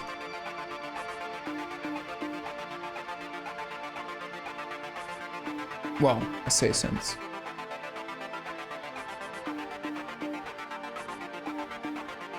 Okay, so before the vocals come in, I do think that is a guitar in the right speaker. I think that actually is a guitar, just with like a very aggressive tremolo on it. And to me, that sounds like, thoughts racing. And we already know that our character is doing some heavy thinking. He literally said, can't stop thinking. I just keep thinking, can't stop thinking. Like our character is going through a crisis and he is mulling a whole lot of very serious, big ideas over. But before we get to that, last thing, we do get some percussive, like a percussive triplets in the center of the mix. It's like a little bell synth. Doo, doo, doo.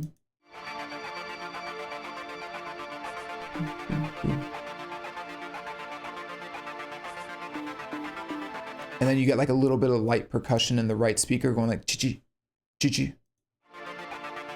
Hear that? Chi-chi, chi-chi.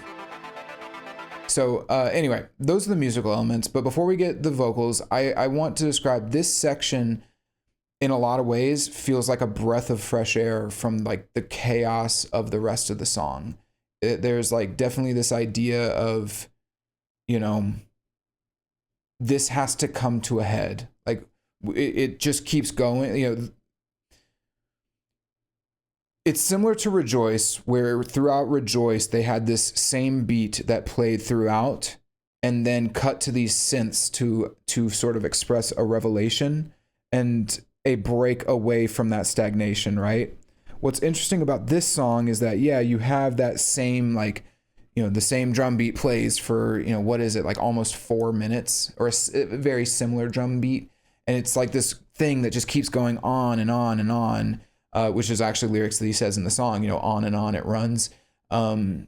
He almost views the progress of humanity as something that's like stagnant. Like it just keeps happening, and it's the constant motion is what has become static, if that makes sense. And I think it's kind of it's a very cool way to view the theme of the EP as a whole, which is static, right? I mean, the idea of stagnation and staying the same. But yeah, this section in particular is the moment where he's like, something's got to give, something's got to break. If not for humanity as a whole, then for him personally as a character. So that gets us our lyrics, right? So I'm going to let this first lyrical section play out, and then we'll talk about it. What's the use anymore? All the same as before. I'm going to pause there before things kick off. So the music stays the same, but he says, "What's the use anymore? All the same as before." I want to note, like, he sounds totally exasperated, like just worn out. And I think that is very indicative of our character. You know, for all of his indifference and, oh, I don't care, whatever, it's not really true. I think that we actually have a character who cares very deeply about all of this stuff that he's thinking about the fate of humanity, his own fate, death, all of that. I think that it's not that he is indifferent, it's that he doesn't really quite know what to do. And I think that's where that gets revealed here. It's like, what is the use? What's the use in trying to make any sort of change? You know, whether it's trying to change humanity or even just trying to change my own life, trying to break out of this, break away from my own nature as a person, you know, when in reality, I'm the same as the gold miners, right? I'm the same as the guys with gold fever. I'm no different than them. Is it even possible? And then the home that he's searching for, can you even get it at this point, right? So let's keep going, but he just sounds exhausted, and it's very I find it to be very impactful. This section really impacted me the first time I heard it. I was like, wow, we got some cool characterization happening here. Even if I didn't quite understand it, I was like, there's something pretty deep happening. And I was 100% correct, which we'll see. We'll dig into it. But I don't want to get too far ahead of myself. Let's let this play out. All the same as before. Actually, sorry, I know I'm blue balling you. I'm gonna let this whole section play, this whole vocal section play out.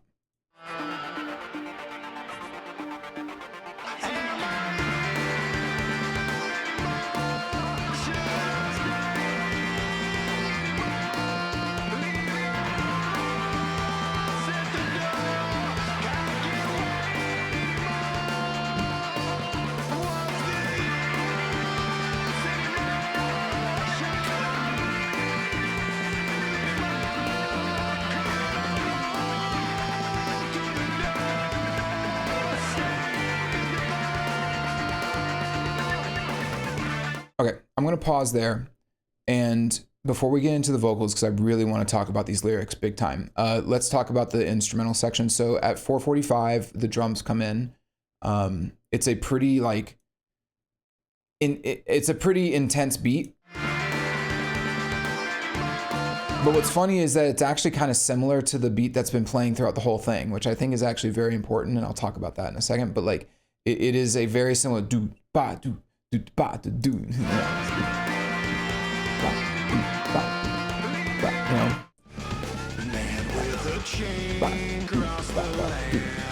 So it's missing that double snare hit, but it is a very similar beat, right? Most notably, though, is that M Shadows goes up an octave, but he still sounds very exasperated, and in fact, it sounds like he is almost desperately crying out at this point. Like he is just totally lost, and we'll get into the lyrics in just a moment, but the last thing I want to note on the music is around 5 minutes, we get some guitars that come in.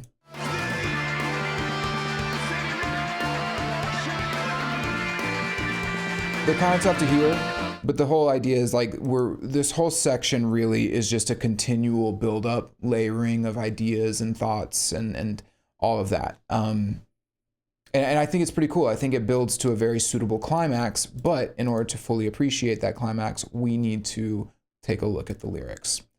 So here we go. This is it. So I'm going to start at the beginning. So he says, "What's the use anymore?" That is the conflict in a nutshell here. That's the conflict that he's going through. Humanity makes the same decisions and mistakes over and over again across the generations, and ultimately we all face the same fate. We all just die. Who cares what happens afterwards? We'll be ashes, and our main character is not exempt. He says, all the same as before. That is, what then if that is our fate? What's the use in doing anything? What is the point? it's, all the struggles and the successes, the failures, all of it. What is the point of any of this if everything you do has been done before, will be done again, and we all just face the same fate? This is like the heart of an existential crisis, right? Or like this is it. This is the crux of it. What is the point of doing any of this when it's all the same, and it's all been done before and it's going to be done again? He then says, and he actually belts this line out, am I here anymore? So this is like, I mean, this is existential crisis, like to the max, right?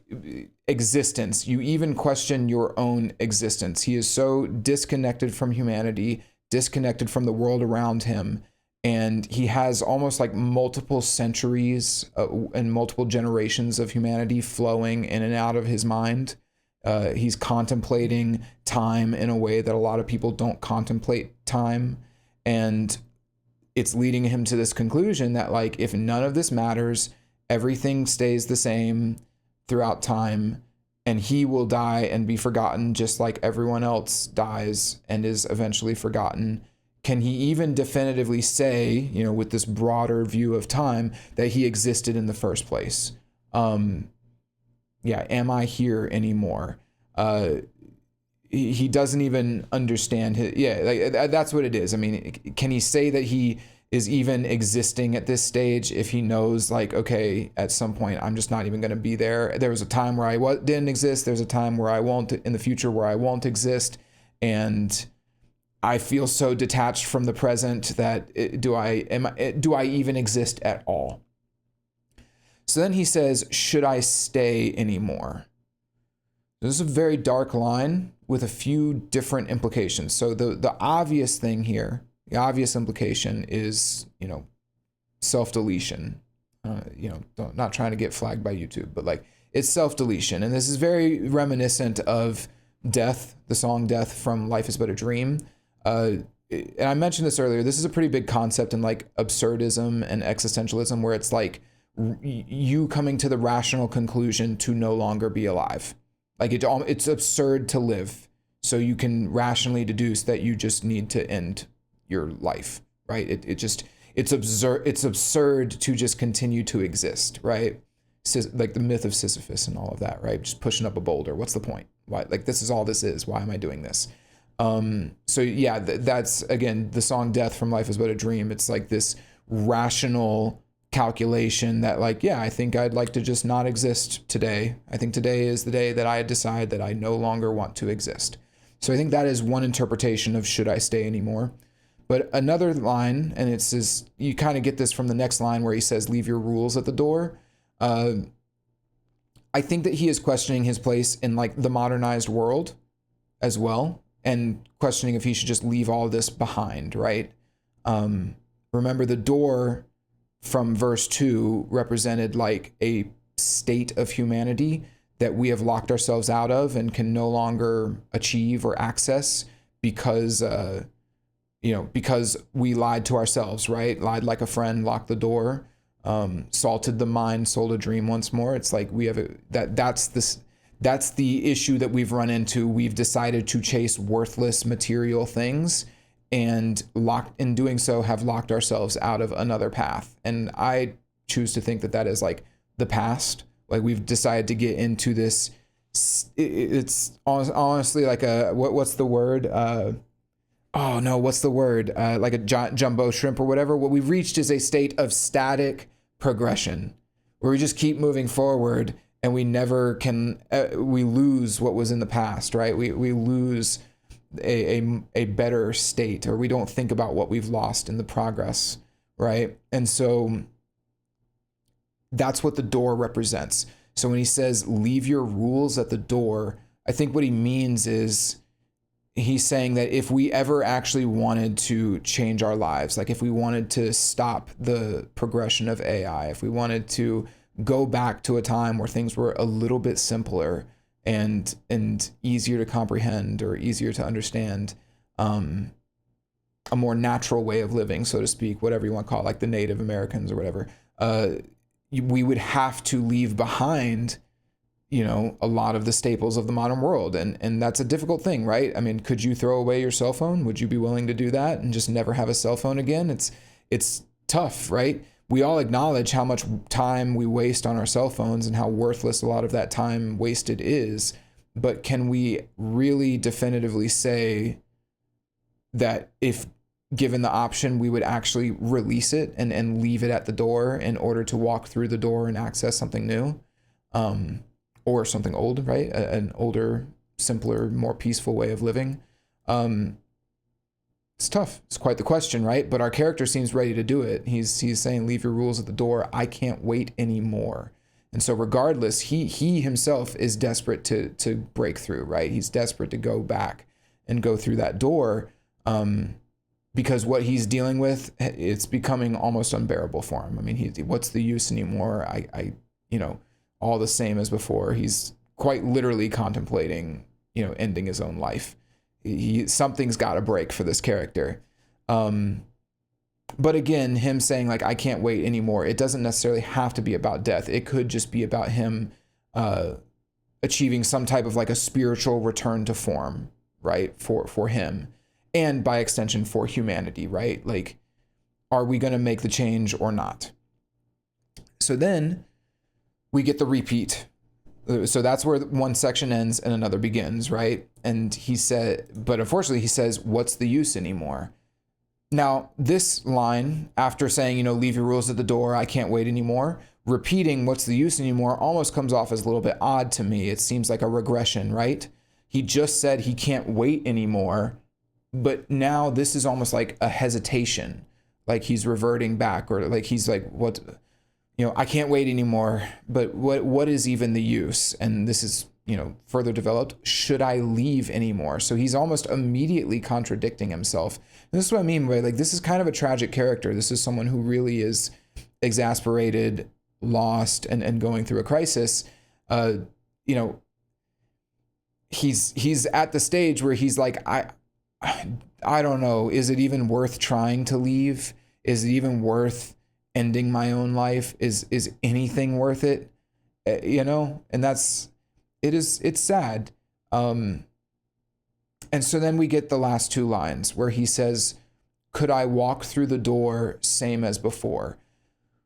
So this is the final line, and it's a really awesome line. So here at that last moment, after he's saying, I can't wait anymore, I'm willing to leave it all behind, he has like this revelation here of, is it even possible for him, and by extension humanity as a whole, to leave the modern world behind and try and go back and revert back to a more peaceful time, the Native Americans or whatever, right? Like, could you even do it? Are we the same as what we were before, or have we progressed so far that we're just a completely different thing at this point? Has our species fundamentally changed? That's the question he's asking here. So let's discuss this song holistically. So our character began by contemplating the Wild West, contemplating the Native Americans, the introduction of the white man and how they won the West through war, death, and greed, which set the foundation for our modern world, right?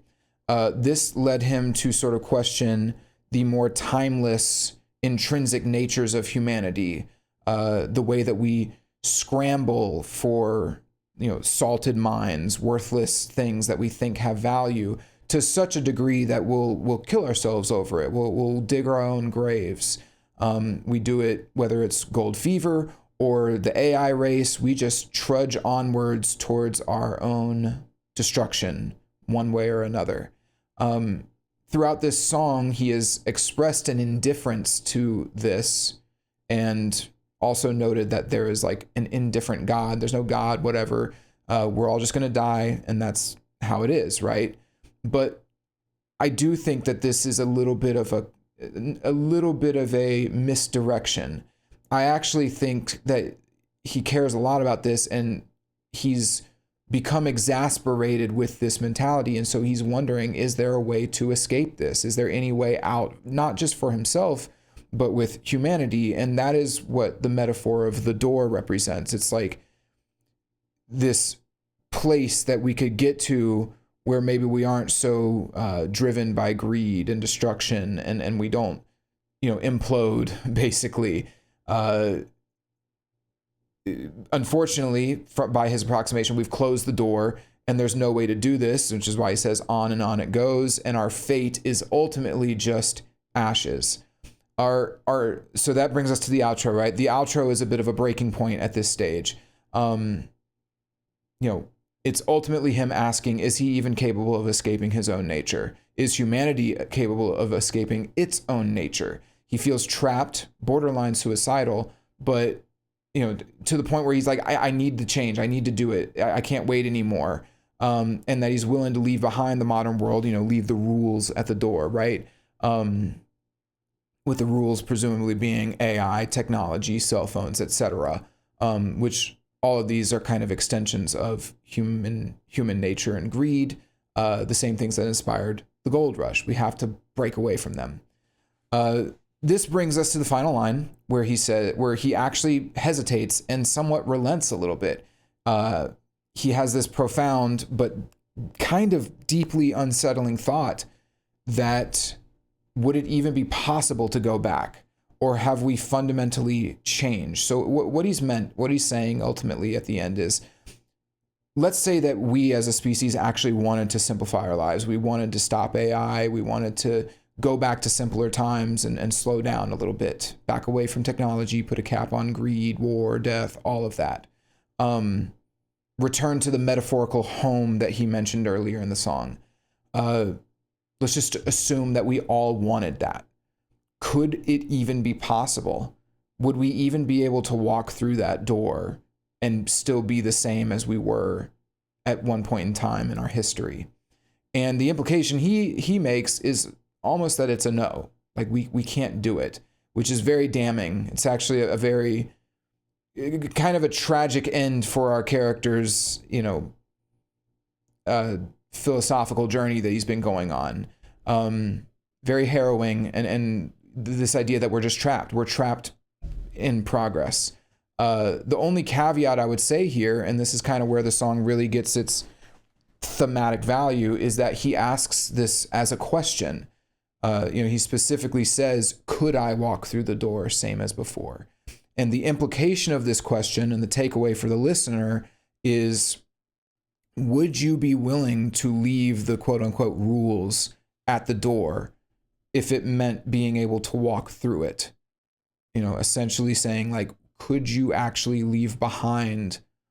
We all know, we all feel dissatisfied with the way the world is right now, but are we actually willing to leave behind the things that have brought us to this point if it would mean, entering a new life, starting something new? And that's the question. That's the ultimate message of the song. Like, are you willing to change your own fate? And is humanity willing to change its fate away from just being ashes? Very profound, very interesting idea. Something that I don't think gets talked about enough. This idea that we all want the world to change. We all want to see some change in the world and all that. But could we actually leave it behind? Could we actually leave the modern conveniences behind and simplify? Tough to say. And, it's obviously not a comprehensive look at this idea, but it's a song. It's not meant to be. It's meant to be thought-provoking, and he's looking at it less from like a practical sense and more of a philosophical sense. So yeah, that's the story. That's what we have here with this song. And truthfully, I think it's fantastic. I'm going to talk about it in the context of the EP as a whole after I'm done covering the song, but let's finish out the song and we'll get to it. But yeah, overall, this song is great. What brilliant lyrics, what amazing lyrics, and what an amazing story that he's set up here. I really, really do love it. So, what a great time interpreting and deciphering these lyrics. I think it's fantastic. So, anyway, enough glazing. Let's let the song play out. So after he says that, could humanity walk through the door same as before? Could we leave the technology behind and go through to a new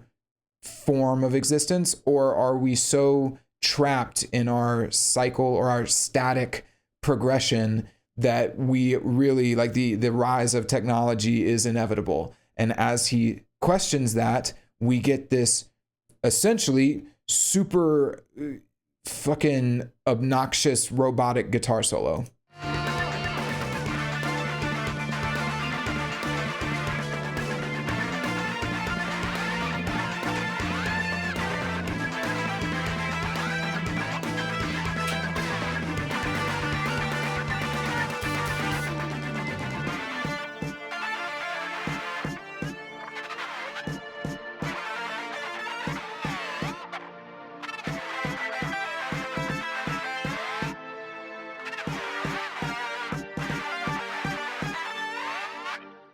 So yeah, again, that guitar, that robotic guitar, really represents to some extent that the permanent effect of technology, the permanent effect that technology and progress has had on humanity, and our inability to go backwards, to walk back through that door, that could lead to something maybe a little bit better, to break out of this cycle or this stagnant state of progress. Yeah, I mean, especially when everything cuts out. So it plays as all the drums are playing, but then everything cuts out and you just have a guitar on the right speaker kind of playing these long notes. Listen to the guitar on the right.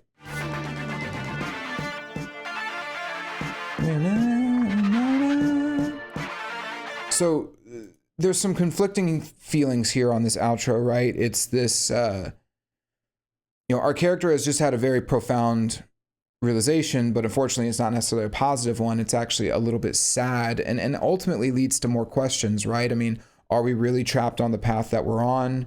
Is it possible for us to change our course, whether on like a personal level or as a species-wide level? And is it worth it to even try? Does any of it even matter in the end? I mean, are we just going to all die no matter what anyway? Who cares, right? So yeah, it's very, and the having that guitar playing, it's funny because I had an idea about this guitar going in. I was like, obviously that guitar represents technology. I mean, it's such an inhuman, strange, peculiar guitar solo. I mean, just listen to it. It's like some of the most unorthodox guitar playing I've ever heard.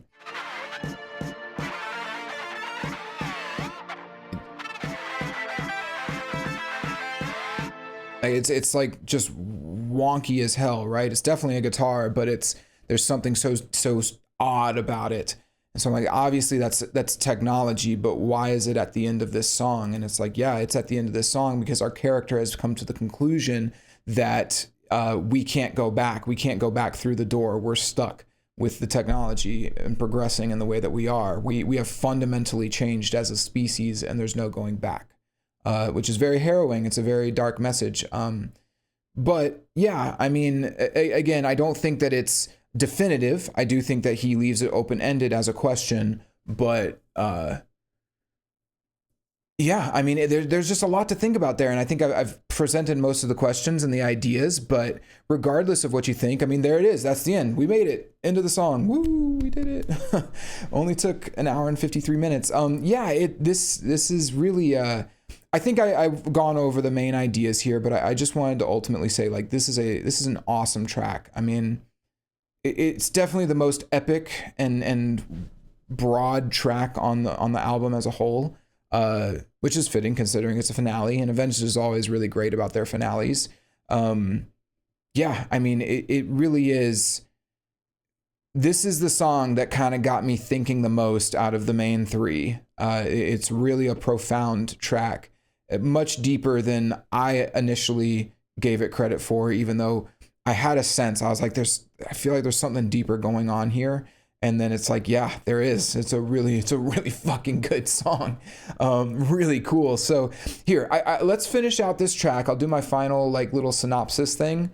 And that way we can finish it out. And then what I really want to do is take just a little bit, not too long, but just a little bit to talk about the EP as a whole, more freeform. So let's go through it real quick. So first we have the telos. So telos, what was the purpose of this song? The purpose of the song was to examine human nature holistically, and we'll tell the story of a character who examines human nature holistically, And our character comes to a conclusion about humanity that its fate on the path that it's on now is ashes. And he essentially is questioning, can we change that fate? Can we break away from, he views the progress, he views that the path that humanity is on right now as a sort of static thing. Again, relating back to the theme of static and stagnation, he views the path that we're on as sort of this static repetition of the same errors over and over again, generation after generation. And he feels an existential crisis because of the scope of this, but also like his inability to do anything about it, and just seeing the fate of humanity and not being able to change it, and questioning if it's even worth trying, right? And that's really what this song is doing. It's examining, it's examining where we're at as a species, where we're going, and what the implications are, and whether we can change it either on like a species-wide level, or even if it's possible on a personal level. Like, could we even go through that door, right? Yeah, so the genre style, honestly, I'm not even going to try it. This song is all over the place. Not in a bad way, but it's like there's synthy parts, it's a little bit of Western, a little bit of rock and metal. It's crazy. The song's nuts. Song structure. So actually, if you look at my little song structure bar at the bottom, this song has a ridiculously bizarre song structure. There are a ton of sections, a lot of little interludes with guitar solos. The guitar solo itself is even in a weird spot, being after the second pre-chorus before the second chorus. It's like, what the hell? There's post-choruses, and then you have this long outro at the end. I think that it's structured in this way to almost make you feel a little bit lost, similar to where our character is. Our character is kind of, he's got a lot on his mind, and there's a lot going through his head, and he feels a little bit lost in his place with humanity. So I think that it's supposed to envelop you a little bit, and you're supposed to kind of get lost and forget the standard structure. But the outro is probably the most structured section, where it just continually builds and builds, which sounds great. That kind of brings us to the compositional elements. So yeah, the one thing about the song is that just about the whole song has the same drum beat throughout, which is pretty cool, because he makes these little variations that leave a big impact. So, we go into the pre-chorus or the post-chorus, which is a little bit synthier and more open. He simplifies the beat a little bit, keeping the snare in the same place, but just a little bit simpler kick pattern and cymbal pattern, right? Or we go into the pre-chorus, where it's just a little bit different, but it opens it up just slightly so that you feel that change, right? So it's more about these little iterations, but I think the idea is just this repetition that goes on and on, right? And that's the general idea behind the composition. Is this the good chunk of the song, maybe like the first 75%, is this progression, is this constant, like the doot ba ba doot ba doot ba ba, just this constant on and on and on, as he says in the lyrics. But aside from that, you have this crazy mix of like effects-driven guitars, filtered vocals, ambient synths. It's all over the place. It's really a crazy composition, but everything within it serves a purpose for the story and for the theme being highlighted. I think the outro in particular, from a like compositional standpoint, is a highlight. There's all these really great elements that get layered on top of each other to sort of crescendo to this deeper theme and deeper idea being presented. So yeah, great composition, super interesting, super cool. So next we have the mix. So I will say the mix is very harsh, and it's probably the most uncomfortable of all the mixes on the EP, but similar to Life Is But a Dream, the mix is that way because this is how Avenged has chosen to portray an existential crisis. And it's an interesting question, right? Like if you are describing or telling the story of a character in the midst of an existential crisis, and which means like existence itself is becoming painful to the character, would you make that song sound pleasant and nice, or would it feel harsh? Would it feel dry and hollow and harsh to them? And I think the answer is clearly the latter. I think that's clearly the better choice. It does take some getting used to, and you have to have an appreciation for theme as being the driving factor for, the choices that you make. So it is like, and again, I know I'm hesitating, but no, I feel very strongly about this. But it is worth noting that it's a very dry mix. That's it. Yeah, that's basically it. So then that gets us to the lyrical content. Yeah, lyrical content. So, okay. Overall, honestly, these are like some of the best lyrics I've seen from M Shadows. These are fantastic lyrics. I mean, these verses are especially ripe with metaphorical depth and meaning. They start off by telling this kind of short history of the West and how the West was won, right?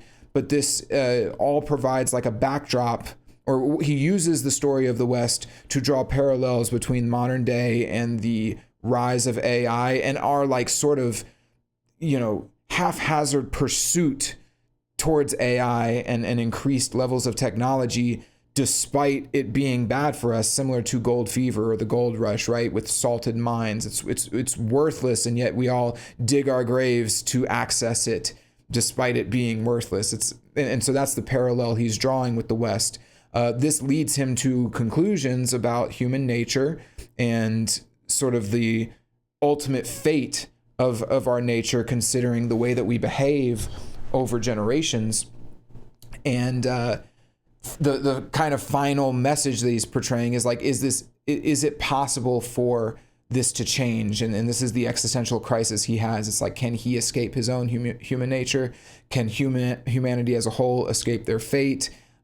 Is it even worth trying if we all just die and disappear anyway? So yeah, brilliant lyrics from Mr. M Shadows. They're fantastic. So regarding the theme, overall, again, as I've said many times, this song is about human nature as a whole.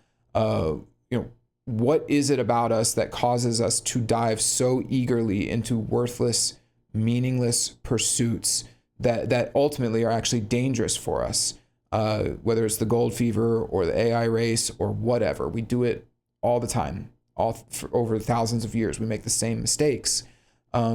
Is there any way to change this?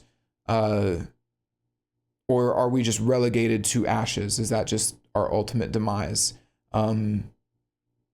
Maybe it's a decision, and I put this here, maybe it's a decision we have to make at an individual level, right? Which is why I think it's important to that he made this song from the point of view of a specific character. Maybe it's something we just have to start doing from an individual standpoint in our own lives, and before we expect humanity as a whole to do it. But regardless, very profound ideas being presented. Very cool, very, very cool theme. Some of the best thematic stuff. And so finally, my final sort of verdict on this song is, and I'm just gonna read it. I went into this song not really understanding it. I knew there was something going on here, but I wasn't sure. But it definitely was the biggest unknown for me on the EP. I got a typo there. Now that I've covered it, I honestly think this song might be my favorite on the EP. It's lyrically thought-provoking, musically inspiring, and thematically, it's just rich as hell. It is fantastic from a thematic standpoint. I think a lot of people are going to find it a little off-putting because of the harsh mix, but if you can understand the reasons why it's mixed that way and what they're trying to portray with this song, you dig a little deeper, you just might strike gold, right? Like little final pun there. Yeah, it's a fantastic song. Really an awesome song, very thought-provoking. This is the type of music that I honestly just love. I love digging into a song like this. It's so much richer than a lot of the crap that we get, so good, nothing but good things. So yeah, there we go. I mean, with all that said, I want to just talk briefly, a little more open discussion about the EP. Hold on one second. So at this point, I've covered 3 of the 4 songs. Fuck. All right. So at this point, I've covered 3 of the 4 songs on my channel. I did Statica, Rejoice, and Ashes. Lights, I didn't think was worth a full episode, but So at this, I'm coming close to about 6 hours talking about this EP. I want to talk about the story holistically. I really think this EP is absolutely fantastic. I think it's a great example of what music is capable of, and almost exclusively capable of, right? This idea of telling these unique stories, but that there's a consistent through line that reaches a pinnacle, that reaches its peak as like a final message to the listener and what the listener should take away from it. So let's go through very briefly on each song and discuss that through line for the EP, because there is an overarching story to this EP. So you start off with Lights. Lights is essentially from the perspective of like AI and technology just compiling humanity into itself endlessly, right? Let me get the lyrics real quick, but I believe it says like, it's literally saying like, yeah, every second lived being watched, every moment feeling felt being learned, every moment feeling felt being learned, every piece within frame given away, every word said unsaid being memory. It's like this inhuman expression. It's this inhuman robotic view of, sorry, my fucking light, piece of shit. I'm just gonna turn it off. Sick of dealing with it. Yeah. Anyway, what he's saying is like, this is a robot. Lights is about a robot. AI as a whole, absorbing humanity. So then you get Statica, right? And Statica is from the point of view of a person. And this person in Statica has sort of lost themselves in technology. They've reached a stagnant state in their life. They have nowhere to go. Maybe they've reached out for help, and they've gotten nothing but a dial tone. And ultimately, they've found that they can use technology as a means of sort of replicating human emotion, playing the tape to hear laughter. I think that's like actually turned out to be one of the most impactful lines of that song for me, playing the tape to hear laughter, because they can't hear laughter normally in their lives. So this awareness of like, we can use technology to replicate the past, to sort of trap ourselves in the past and simulate humanity. Statica unfortunately ends with our character fully succumbing to that state of stagnation via technology, which is why that song ends on such a dark, harrowing note. Rejoice picks up kind of where that left off, maybe from a different character, where the character is just kind of brain dead and sort of just what's the word? Carelessly, carefree, living in this state of stagnation. Sign says store, that's the name. Beer says, or can says beer, mostly foam, right? It's like they don't care. They're stagnant and they just don't have a thought, but in their minds. But there's something about it that's constantly building within them. There's a tension and unease, which eventually has its breaking point in the first bridge of Rejoice, where he sort of laments like, do I even feel now? Do I even dream now, right? Like he realizes that even though he's fully embraced the stagnant lifestyle and allowed technology to just smooth his brain, he doesn't have a life anymore. He doesn't really have anything going for him anymore. And so the song, luckily, Rejoice, kind of ends with him breaking away from that, breaking away from the state of stagnation, breaking away from technology and its grip on him, and choosing to sort of live without that stuff. And that brings us to Ashes, right? Where we have maybe the same character, maybe a different one, but we have a character who is separated from that, but is now going through a little bit of a crisis, questioning how we got to this point to begin with. What led us, what causes us to create the things that destroy us? Why did we create this technology that is so harmful to us as a species? And, he compares it to prior generations like the West and the gold rush and all of that as a means of creating a through line of like, there's something intrinsic about humanity that causes us to do this seeking false pursuits, worthless pursuits, salted minds, right? And he's questioning like, okay, I wanted to break out of it, but can I? Is it even possible to truly break away from this world that we're in? And even beyond me, is it possible for humanity as a whole to break away? These are the questions our character is asking himself, and it's unfortunately leading him to some kind of dark conclusions about like the fate of humanity being just ashes. We're going to burn ourselves to the ground because we are creating the architecture that will destroy us, AI, etc. And so the final message of Ashes and the final message of the EP is, you know, have we really gone so far? You know, is it too late already? You know, can I walk through the door same as before? The door being that, like, you know, that step backwards, going back to a place, maybe not even back to a place, but entering a stage of humanity where we're not so, where we're not doing that, right? Because remember in the second verse, he said, lied like a friend, locked the door, salted the mind, sold a dream once more. This idea that we lie to ourselves as a species, and we create our own worthless pursuits that lead to our destruction. We're the ones who close the door on ourselves. Can we actually even reopen the door? And even if we could, is it too late with where we're at right now with technology and AI and as a species to go back through the door same as before, and even change the path that we're on? Is it even possible? And so, yeah, that is what a profound way to end it. This, you know, this EP about stagnation, static as a, you know, a force, right? A force of stagnation, but also static as a sort of a symbol of technology and sort of the technology trapping us and stealing our humanity and compiling it to a degree, right? I think the word compiled is used a few times over this EP. And so it's like, that's ultimately the message of the EP is, you know, are you going to allow technology to rule your life, take your humanity, compile it all away, or are you going to leave your rules at the door, leave it behind, and enter that world? And then that's the personal message.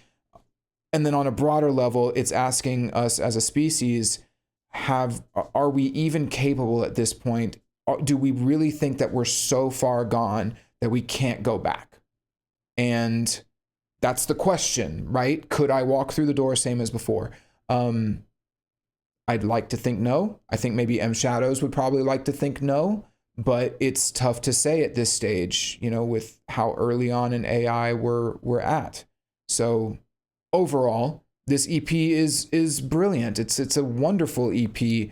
It's so deep. I really don't think people have given it credit for how well thought out and planned out this overarching story is. And I mean, if you don't believe me, like I said, I just spent, 6 hours breaking this whole fucking thing down. So go watch some of my other breakdowns, or at least watch some of the clips that I've posted or something, right? If you want to hear my deeper perspective on stuff. But yeah, it's a brilliant EP. I'm so happy with where Avenged is at. Really, like, you just don't get music like this from anyone else. You don't get music that is this well thought out and well structured and well planned, but also willing to actually take a risk with the sound in order to bolster the theme. Because again, remember, this is my message throughout all of this. All the decisions that they made, the structure, the auto-tune, the sound of the guitars, the mix, and the lyrics and the story, it is all there to bolster the theme and the broader idea that they are trying to impress upon the listener. And which I just summarized, right? And I just think that them being uncompromising on that is one of the things that makes them such a great band, and why fans of them are so passionate, and why I'm so passionate and they're my favorite band. It'd be different if all of this was just random, but it's not. It's not random. They do all of this with so much purpose that it's like very fulfilling as a fan, as a listener, and as a musician to break these songs down and examine them. So yeah, go listen to this EP, go give it a chance, read the lyrics and try to understand the ideas, and every line matters in this EP. It's really amazing. So I wish that more people treated music like this, and I wish that more artists were willing to really not even take a risk, but have this type of artistic vision and then just hone in on it, be completely uncompromising on it. Because we really, I mean, with the rise of AI, that's kind of what we need to a degree, right? And it's almost like a self-fulfilling prophecy, right? Where, you know, they say, leave your rules at the door in the last song. And they embrace that ideology of like, if we really want to change, if we really want to drive our art and our culture and our civilization and species and world to a better place, we've got to be willing to change our mindset about how things can be, and be willing to let go of some of the preconceived notions that we have about culture and the world as it is today. And what better way to do that than to release an EP that really does completely toss away any notion of like cultural norms with regards to music. Because it does. I mean, there is nothing conventional about these songs. You can try to tie through lines to it, to like other songs and styles and artists, but the truth is that they aren't basing this music off of other artists. They're basing this music off of, like, they are on their own journey, as they have been throughout their whole career. And all of this music is very much centered on the theme and idea that they are going for. They are not trying to be culturally relevant or appeal to cultural norms in any way whatsoever. So they are practicing what they preach. That's what I'm saying. So I have the utmost appreciation for this album, or this EP. It feels like an album. It's so dense, but this EP, I have the utmost appreciation. I'm very fulfilled by it, and it's been a pleasure breaking it down over these past 3 weeks. I know there's 2 more songs that they'll release with the vinyl. I don't know when those will come out. I'll see. Maybe I'll cover them depending on what other stuff is out. But I hope, if you've stuck around and you're listening to this, that you've enjoyed the breakdown. You've enjoyed these breakdowns in general. And yes, stick around. We're gonna keep doing them. I love doing this. It's so much fun for me, and we're just gonna keep the channel rolling. Leave a comment, like, subscribe, all of that stuff. Let me know what you thought. If you think I'm an idiot and I don't understand music, okay, I think you're wrong. But leave a comment, let me know, and we can peacefully discuss it. I'm always reasonable in the comments. I try to be, at least. I'm not gonna, mud fling. And if you thought that maybe I changed your mind on the EP, or if you also have been enjoying the EP, please like, subscribe, and all of that as well. I'd really appreciate it. So with all that said, all right, it is 11:15 on a Friday night, and I have talked about this song for almost 2.5 hours. So I know I'm a concise individual and you guys want more, but I'm going to call it here. Okay. Hope you guys have a great day or a great evening, and I will see y'all on the next one. Peace. Shit, where's the button? Here it is. Okay. Peace.